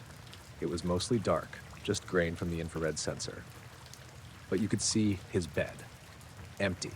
The covers were pulled down neatly. In the corner of the frame, there was a shape, not a person, too thin, too tall. The top of its head was flat, no facial features. The arms were long and slightly bent. It was in the room, but it looked wrong, like it wasn't fully there, like it was bleeding through or glitching. We stared at that image for a long time. Then Glenn deleted it. We didn't talk much after that. We still wave, still say hi, but we don't bring it up. I haven't had the dream since the last time. Neither has he. But the hum comes back sometimes. Always, for just a second, like just as I'm drifting off, like a reminder.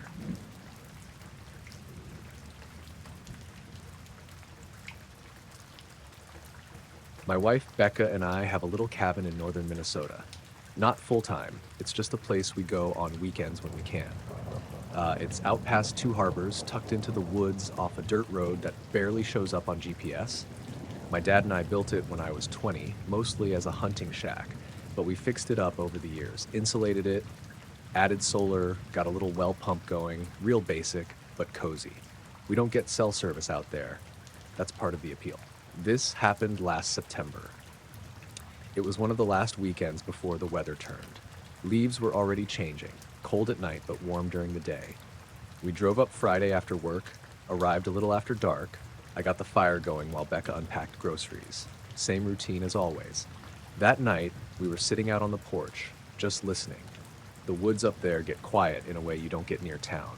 No traffic, no dogs barking, just wind in the trees, the occasional owl. But around 11, we started hearing something else. Not animal sounds, more like snapping, like someone stepping on sticks, then stopping, then another snap, maybe 50 feet away. I stood up and shone the flashlight around, but we didn't see anything. I figured maybe a deer or porcupine. But Becca got nervous. She hates not knowing what's out there, so I walked the tree line with the light.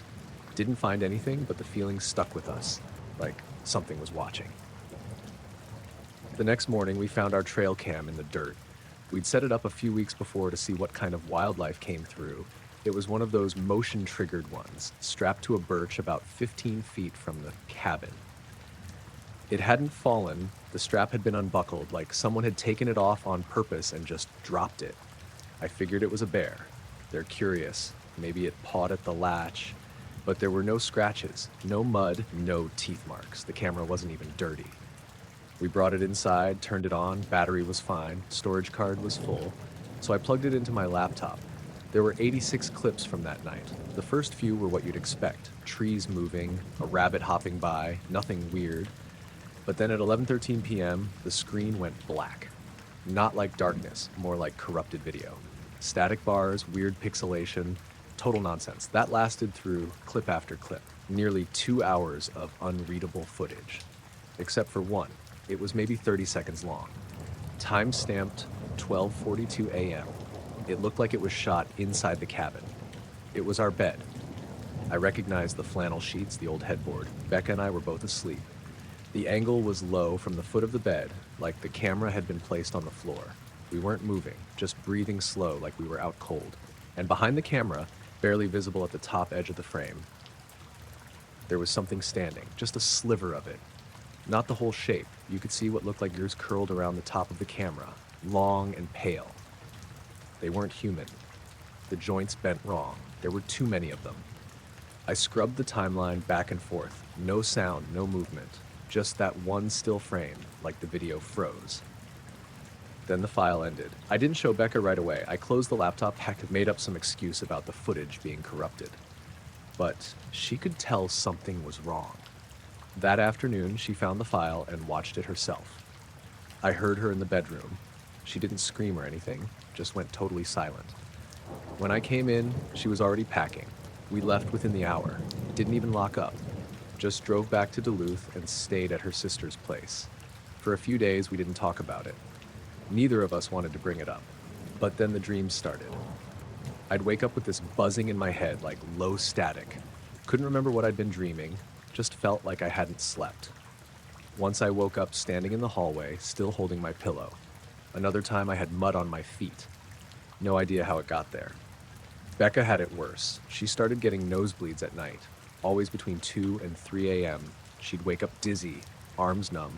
One time she swore she saw light coming in through the ceiling, like a flashlight but bluish and totally silent. I told her we needed to see a doctor. She said she didn't want to, that she knew it wouldn't help. I finally went back up to the cabin 2 weeks later. Alone, I needed to see if someone had broken in. Maybe a prank or a break-in. That's what I told myself. The front door was still locked. Nothing inside was touched. No broken windows. No signs of animals. The weird part was the trail cam was back on the tree. Same strap, same height, just reattached like it had never been moved. But the SD card was missing. I looked for hours, dug through the grass, checked the cabin, even pulled apart the firewood stack. Nothing. When I left, I got this tight pressure behind my eyes, like a sinus headache, but worse. It stayed with me the whole drive home. Only went away when I crossed back onto the highway. We haven't gone back since. The cabin's still there, far as I know. I check the weather station online sometimes, and the power's still working. Solar's charging, but we don't talk about it anymore. The laptop we used, the one with the video file, stopped booting a few months later. I brought it to a shop and they said the hard drive had been wiped. No idea how. I don't know what we saw in that video. I don't know what was in our room or how the camera got in there. But the angle was too low for a person standing. And whatever those fingers were, they weren't human. They were something else.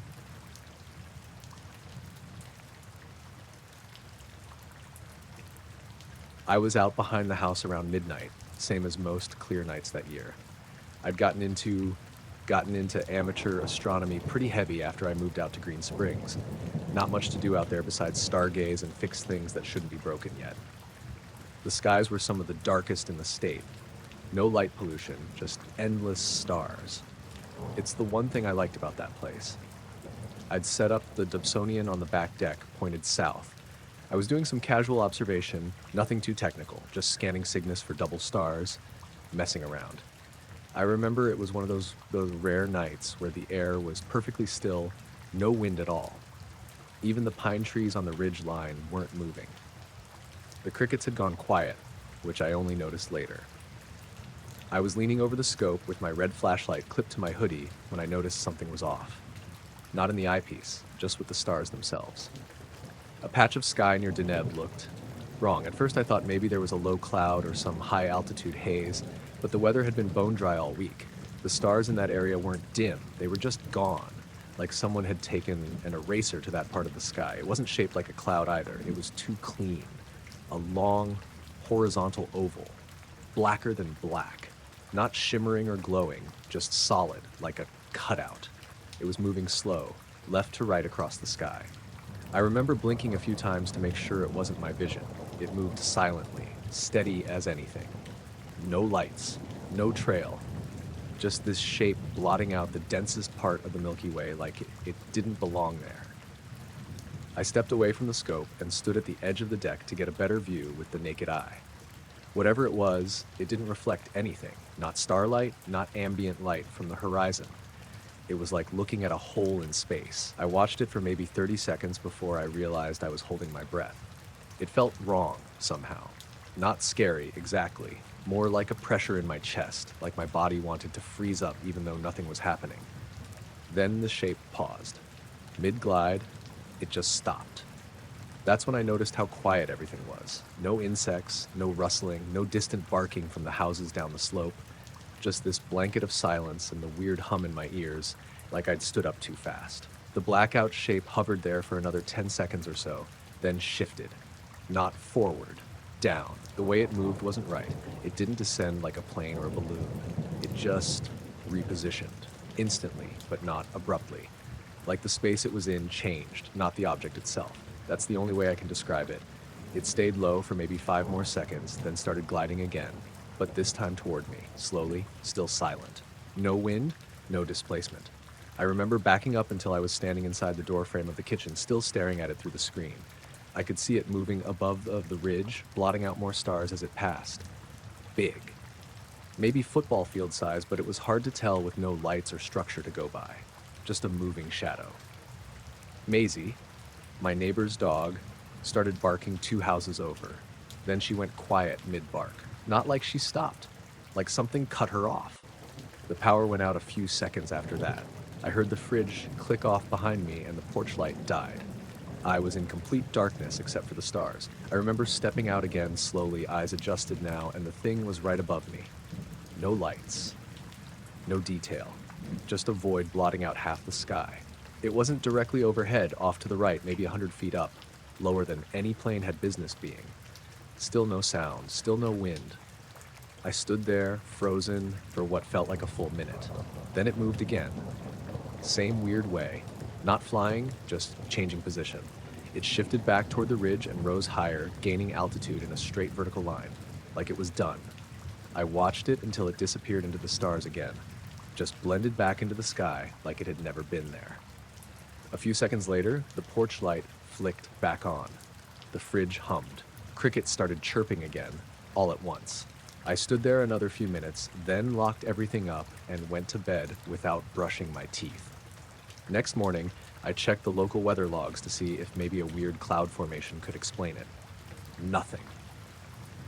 Skies had been clear all night. I even pulled the footage from my trail camera, but it only caught static between 12:02 and 12:11 a.m. I didn't go out again for a week. When I finally did, I couldn't bring myself to look up.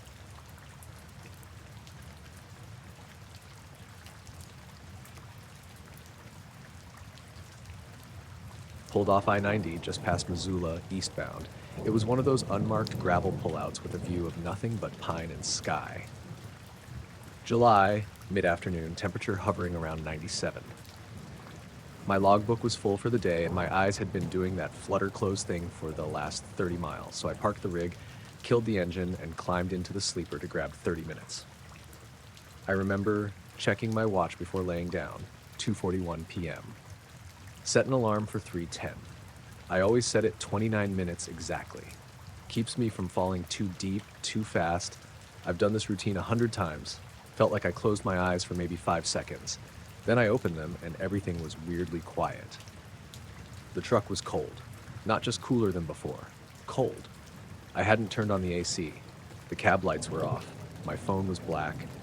For a second I thought the battery died, but when I clicked it on, the home screen said 4:08 p.m. That didn't make sense. My alarm never went off and I never sleep longer than 30. I checked my wristwatch. Same time, 4:08. Exactly 1 hour and 27 minutes gone.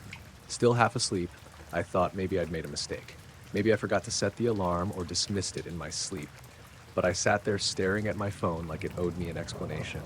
I couldn't shake the feeling something was off, like waking up in a room you don't recognize, even though it's yours.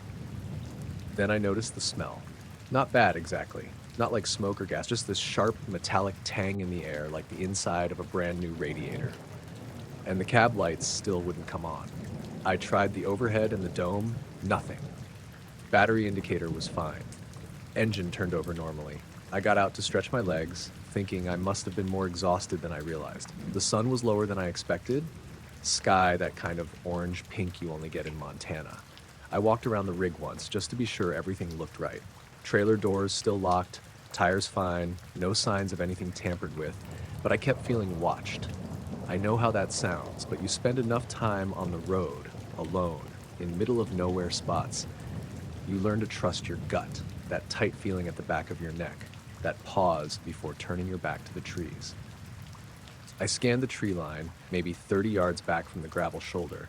It was dense, mostly pine with some scrub sloped upward toward a ridge. Sunlight filtered through but didn't really light anything. Shadows were long, flickering in the wind, except there wasn't wind. Not even a breeze. No movement in the branches. No birds. No bugs. I don't think I've ever heard Montana so quiet in July. Then I saw something move. Low, just past a deadfall, maybe knee-high. Thought it was an animal at first. A raccoon or a coyote. But it didn't move like that. It was smooth. Almost too smooth. I only caught it for a second before it slipped behind a stump, but something about it didn't register right. I stepped closer to the shoulder, trying to get a better look. That's when I saw the others. 3 of them. Low to the ground, maybe 2 feet tall, spaced apart but moving in sync, like they were flanking something. I couldn't make out faces or details, just small, pale figures half concealed by branches. They weren't walking, more like gliding just above the forest floor. No footsteps, no noise. I froze. My brain kept trying to file them under something familiar. Deer fawns, hikers' kids, pranksters, but nothing fit. The way they moved didn't feel right. No bobbing or shifting, just this straight, steady glide. All 3 turned at the same time, like they knew I was watching. I backed toward the cab, keeping my eyes on the woods. The second I reached for the door handle, my headlights turned on by themselves. High beams. No one in the driver's seat. No one around. The lights flooded the trees and the figures were gone. Just empty forest again. I climbed in and shut the door, locked it, and sat there gripping the steering wheel like an idiot. I kept the engine off and didn't touch anything. I didn't even want to breathe loud.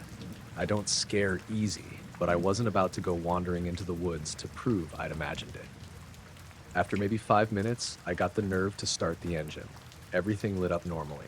Dash readouts, GPS, AC, all working. My phone buzzed like it just got service back. No new notifications. I pulled back onto the interstate and drove for 2 straight hours before stopping again. Later that night at a pilot off I-15, I checked my dash cam. I always leave it rolling, even when parked. But that afternoon, from 2:42 to 4:09, it was just static. No video, no error message. File was there, just empty noise. Every other day, before and after, was fine. I thought about telling dispatch, thought about calling someone, but what do you say? Hey, I lost track of time and saw some kids floating in the woods. Didn't seem like the kind of thing you could file a report about. I marked that stretch on my map. Don't stop there anymore. Doesn't matter how tired I am, I'd rather pull off 20 miles further or drive through the night. I kept the dashcam file. Still have it somewhere. Sounds stupid, but sometimes I play it back hoping maybe there's something I missed. A shape, a sound, anything. But it's just static.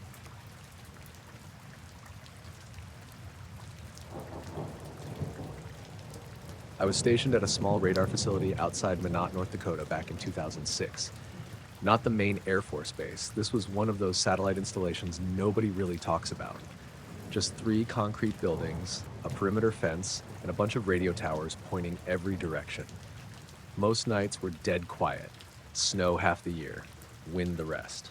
I was 27, ex-Navy, working contract as a comms tech.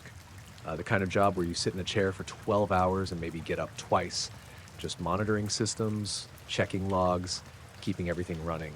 4 of us on rotation, 2 inside the ops trailer, 2 in the maintenance building.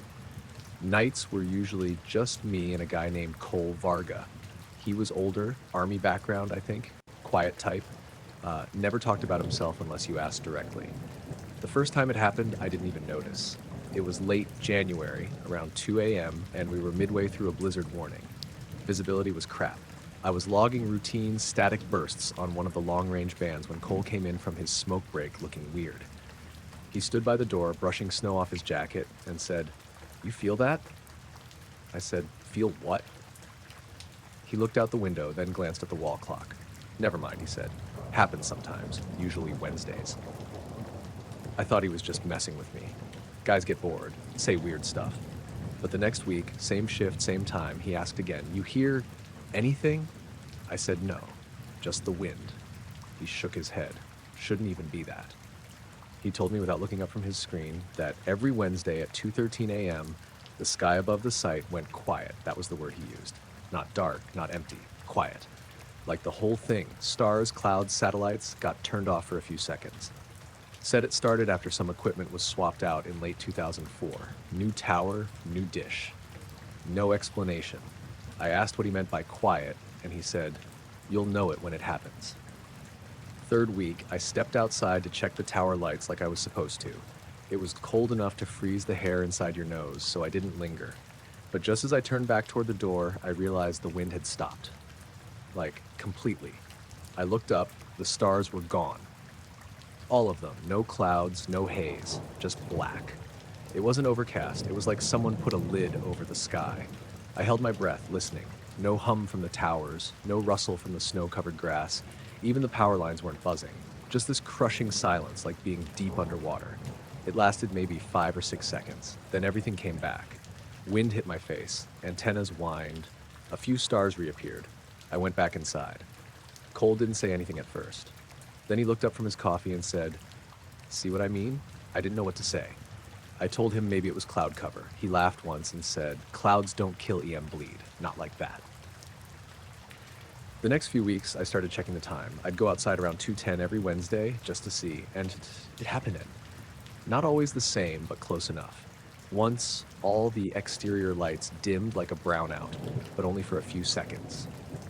Another time, I saw a shape, long and flat, blocking out the stars directly above the far tower. No sound, no movement, then gone. By March, I started noticing other things. One night, the seismic sensors we had buried behind the generator shed registered 3 massive pressure spikes, like something enormous passed overhead at low altitude. Nothing visual, just that same dead silence and then a return to normal. Cole marked the logs like usual, but didn't flag it. He said, "Command doesn't want it flagged." I asked who told him that, and he just shrugged. People up the chain. April, we had a systems check scheduled during that window. Base wanted a full diagnostic of the dish relays, so we had both of us in the ops trailer watching signal returns. Right on time, 2:13, all outbound frequencies spiked into the red for about 4 seconds. Incoming dropped to 0. Just a flat line across every band. Then the screens blinked twice and reset like nothing happened. Cole leaned back in his chair, arms crossed.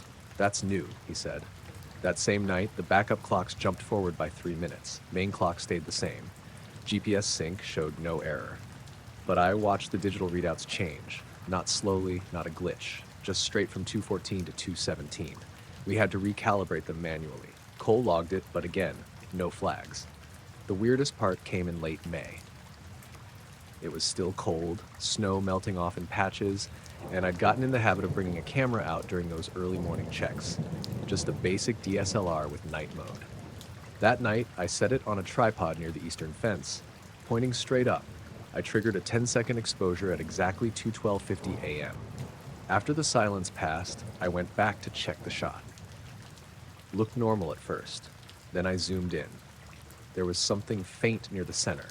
Not a dot, not a streak, more like a smudge, like a shadow burned into the image. Long and wide and slightly curved, no lights, no definition, but it was there. I tried another shot, same angle, nothing. I showed it to Cole the next night. He stared at it for a long time and said, "You keep that off any network, just in case." June was my last month there. I'd already put in my transfer papers. I didn't tell anyone outside the site about what I'd seen. Not because I thought it was classified, but because I didn't know how to explain it. You start trying to describe silence to someone who's never heard real silence, and they just nod along. My last Wednesday shift, I went out early. Sat on the hood of the truck with a thermos and watched the sky. At 2:13, everything stopped again. Not just sound, movement, wind, insects. Even the clouds that had been slowly drifting west just paused. I looked straight up, and I swear for a second I saw it. Not the shape, but the absence. A part of the sky that didn't match the rest, like a patch of different black, darker somehow. Then it moved, sliding west without making a sound, and the world came back online. I didn't say anything to Cole, just went back inside and finished my shift. A week later, I was in Seattle, working IT at a drone testing facility. Nothing strange ever happened there. I still have the photo. Kept it on a USB drive, never uploaded. The camera's long gone. I don't show it to people, it doesn't prove anything, just a blur against a black sky. But every once in a while, when I wake up around 2 in the morning, I step outside and look up, and I listen.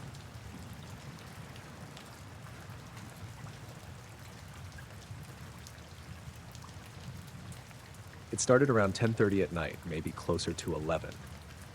I was driving back from my uncle's place in Monroe, heading toward my apartment in Athens. Normally, I'd take the main highway, but I'd had a couple beers with him and didn't want to risk any attention from troopers, so I took the back roads. I know the area pretty well.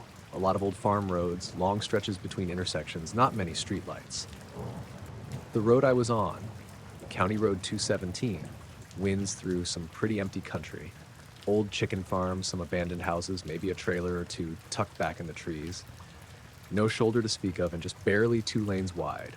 It was cool out, but not cold. Early October. Windows down a bit, radio off. I was just cruising along, kind of zoning out. That's when I noticed headlights behind me. They were far back at first, just a soft glow around the bends. I figured someone else had taken the same shortcut and was catching up. I kept my speed at 45. The road was posted at 40, but nobody drives it that slow. Every now and then, the lights would dip as the car went over a hill or around a curve, then come back again. I didn't think anything of it at first, but then I started noticing how steady they were. No weaving, no bouncing, just locked onto me. Same distance, same brightness. No turn signals, no flickering, just smooth and steady. I tapped my brakes once, just a little, to see if they'd slow down too. They didn't. I kept driving. A few minutes passed. The road was getting narrower, no more houses, just woods on either side. I started getting that prickly feeling on the back of my neck, like when you know someone's watching you. So I figured I'd pull off at the next gravel driveway or pasture gate. Let them pass. I saw a turnoff on the right, one of those grass clearings with a rusted cattle gate, and slowed down. I eased onto the shoulder, angled the car like I was pulling in, and waited. I kept one eye on the mirror, but nothing came around the bend. I sat there for maybe 30 seconds, engine idling, headlights pointing into the trees. I thought maybe they'd turned off somewhere without me noticing. But that didn't make sense. There weren't any other roads for miles. I backed out slowly, angled my car to look behind me down the road. It was empty. No headlights, no taillights, no engine sounds. Nothing. I sat there with my foot on the brake, staring at the empty curve behind me. It was too tight for anyone to have turned off without me hearing gravel or seeing dust. I would have noticed. I drove another few miles, slower this time. My eyes kept going to the mirror. The road felt darker, like the trees had closed in somehow. I turned the radio on just to have some sound. Static. Flipped through the presets. Nothing but white noise. That part of Georgia's got spotty reception, but usually I can get at least one country station. Nothing came in. I reached a small intersection, four-way stop with a blinking yellow, and waited a bit longer than I needed to. Just sat there with my blinker on, checking the mirror again. Still nothing. But right as I turned left onto the next stretch, I thought I saw something in the rear view. Not headlights this time. Just a shape, like a pale blur in the road. I slowed down again, checked the mirror, it was gone. Another few minutes passed, then the road started climbing. This section's steep, maybe 100 feet of elevation, then it levels out near an old silo that collapsed a few years back. As I crested the hill, I saw lights behind me again. Same exact spacing, same soft glow, like they'd never left. My heart jumped a little. I wasn't even sure if I'd seen them at first, but there they were. No engine noise, no dust, just those two pale lights hovering in the curve behind me. I kept going. I didn't pull over this time. I wanted to be done. About a mile ahead was a T-junction with a small church, Oakfield Missionary.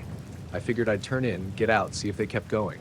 Worst case, maybe it was just some kid messing around. I pulled into the lot and turned off the ignition. My dome light came on. I cracked the door and stood next to the car, listening. Silence. The road behind me was empty again. I walked to the edge of the lot, gravel crunching under my boots, and looked both ways. The trees swayed a little in the breeze. Nothing else moved. I stood there for a while, feeling stupid. Then I heard gravel shifting across the road. Not from behind, from across the intersection, other side of the tree line. Just a single crunch, like a step. I called out, "Hello?" Nothing answered. I got back in the car, locked the doors, and started driving again. This time, I didn't stop. Even when I saw the lights again 5 minutes later, they didn't get closer. Just stayed back there, always the same distance. The last stretch before town is a long downhill with open fields on both sides. As soon as I came over the ridge and saw the glow of Athens ahead, the lights behind me vanished. Not faded, vanished. 1 second they were there, next they weren't. I pulled into the Waffle House on Epps Bridge, sat in the lot for 20 minutes drinking a Coke. My hands were shaking a little. There was no car behind me, no other headlights on that road the whole time I drove it, just mine. And those. Whatever they were. I've taken that route dozens of times. I still do, now and then. But I haven't seen those lights again. And I don't stop anymore.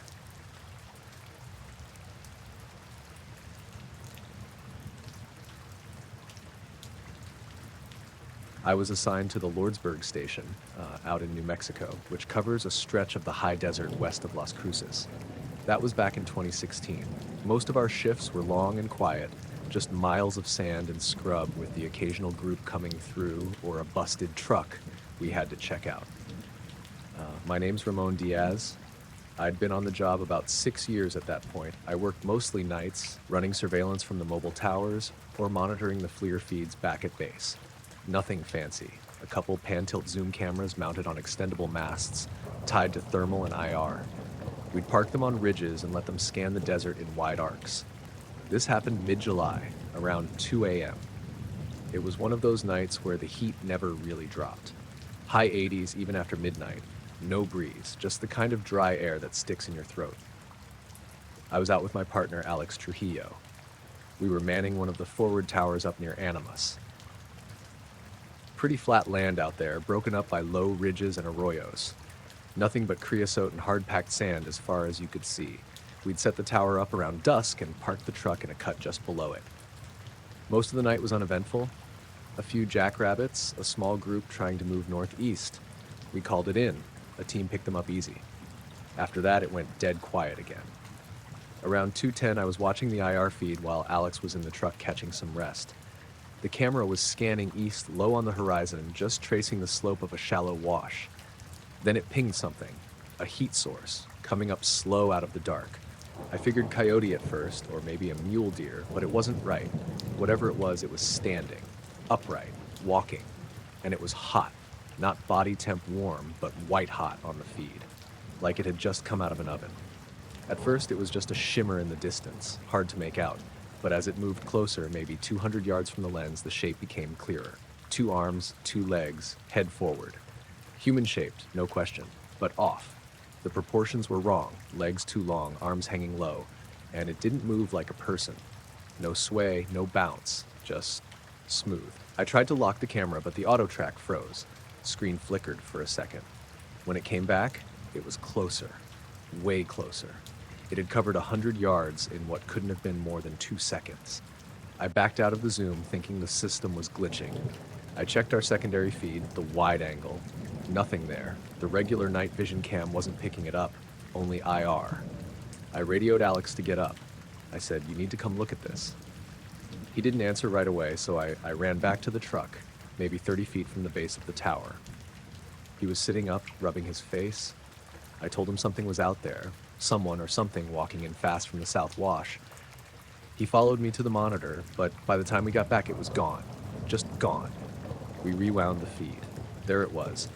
The shape moving up from the edge of the frame, heat signature glowing like steel. Then, just before it would have come into full view of the secondary cam, it stopped. It crouched. That was the only way I can describe it. Like a squat. Then the image warped for a split second, like static. Next frame, nothing. It didn't walk away. It didn't fall. Just wasn't there. Alex thought I was screwing with him. I told him to check the system logs. They were clean. No errors, no loss of signal. We stepped outside and scanned the desert with binoculars. Nothing. Dead quiet. No wind, no bugs. The kind of silence that makes your ears ring. I decided to check the area where the thing appeared, maybe 300 yards from the tower. Took the truck, drove slow. We had thermal scopes, side-mounted lights. The ground was flat, hard-packed, no brush tall enough to hide behind. No footprints, not even disturbed sand. We did a full perimeter sweep, nothing turned up. We spent the rest of the shift watching that stretch, eyes glued to the screen. The IR was working fine, picked up rabbits, even a snake slithering out of a bush, but nothing even close to what we'd seen before. Next day, I pulled the recording and tagged it for review. Our supervisor Harris watched it once, then just nodded and said he'd send it up the chain. He didn't ask for details, didn't look surprised, didn't mention it again. A week later, I checked the archive. That clip was gone. Whole night's footage labeled as corrupted. Same with the backup drive. That was the last time I worked with that tower. Alex put in for a transfer 2 months later. He didn't say why, but I knew. We didn't talk about it again. Neither of us ever told anyone outside the station. But I still think about that shape, the way it moved. Like it wasn't made for our terrain, but was using it anyway, just for a little while.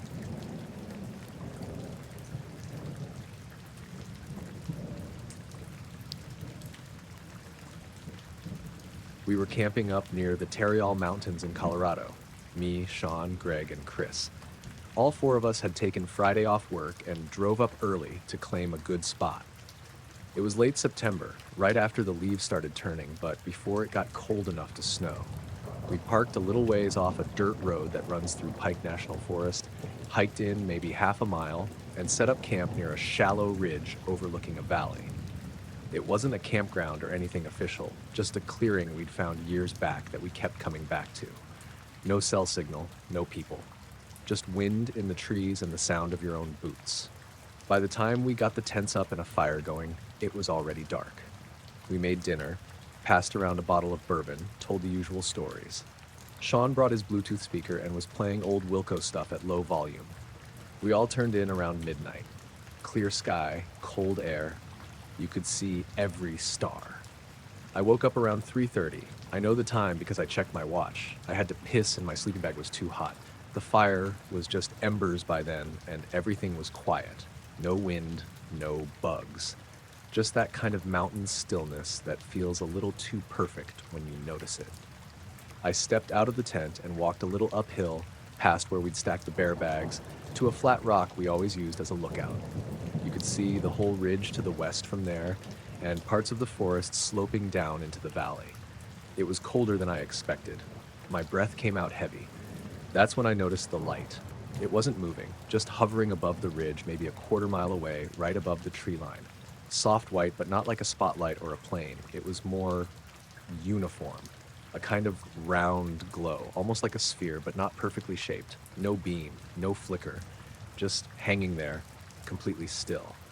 I thought it might be a drone at first, but there was no sound, not even a hum, and it was way too big. Hard to judge the exact size at that distance, but it had to be at least the size of a car, maybe bigger. I watched it for a solid minute. It didn't move, didn't dim, didn't pulse, just sat there above the ridge like it was waiting. I went back down to the tents and crouched by Sean's. "Hey," I whispered. "You up?" He stirred a little and mumbled something. I nudged the side of the tent. "Seriously, come here. You gotta see this." After some grumbling, he unzipped the tent and came out, pulling on his jacket. "What?" I pointed up toward the ridge. "Look, right above the trees." He stared for a few seconds. "Where?" "There." "Right, wait." I pointed again, lining it up with the notch in the trees we used as a marker during hikes. It was right there, like 20 seconds ago. But it was gone. Just stars and the thin black line of the ridge. Sean squinted. "You sure you weren't dreaming?" "No, man. I was standing right there. It wasn't a star. It was hovering." "Maybe a plane?" "Planes don't just stop mid-air like that." He yawned. "Well, nothing there now. Come back to bed before you freeze." He zipped up his tent and went back in. I stood there for another few minutes, scanning the tree line. I even climbed back up to the flat rock. Still nothing, just silence and dark forest. I went back to my tent, but I didn't sleep. The next morning, I brought it up at breakfast. Greg joked that I must have had more bourbon than I remembered. Chris asked if it might have been a weather balloon. I told them again. No sound, no movement, no blinking. They kind of brushed it off. We went on a long hike that day up toward Goose Creek Trail. I kept checking the ridge as we climbed, looking for anything that seemed off. Didn't see anything. The day was normal, just hiking, water breaks, photos of aspens. That night, we sat around the fire again, this time burning bigger logs since it had gotten colder. Everyone went to bed around 11. I stayed up a little longer, poking at the fire, staring at the ridge. At 2:14 a.m., I remember the time exactly, I saw the light again. Same place, same shape, same silence. But this time, it didn't stay still. It moved, slowly, almost like it was drifting, from left to right, following the curve of the ridge. Still completely silent. I watched it for maybe 5 full minutes. It moved so gradually that I had to pick points along the ridge to tell it was moving at all. At one point, it dipped lower just above the tree tongue and rose again. I ran to wake up Chris.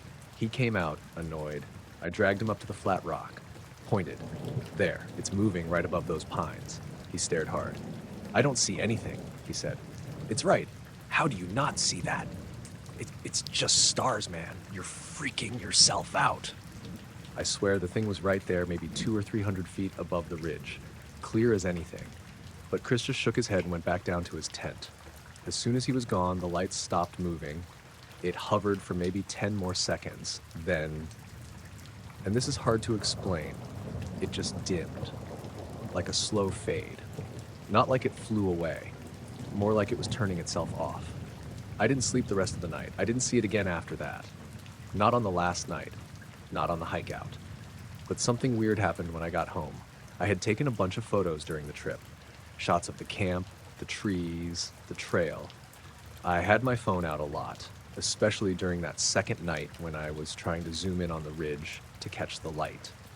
I was almost sure I'd hit record at least once. But when I checked my gallery, there were only pictures from the first day. Nothing from the second night. No photos after 7 p.m. Friday.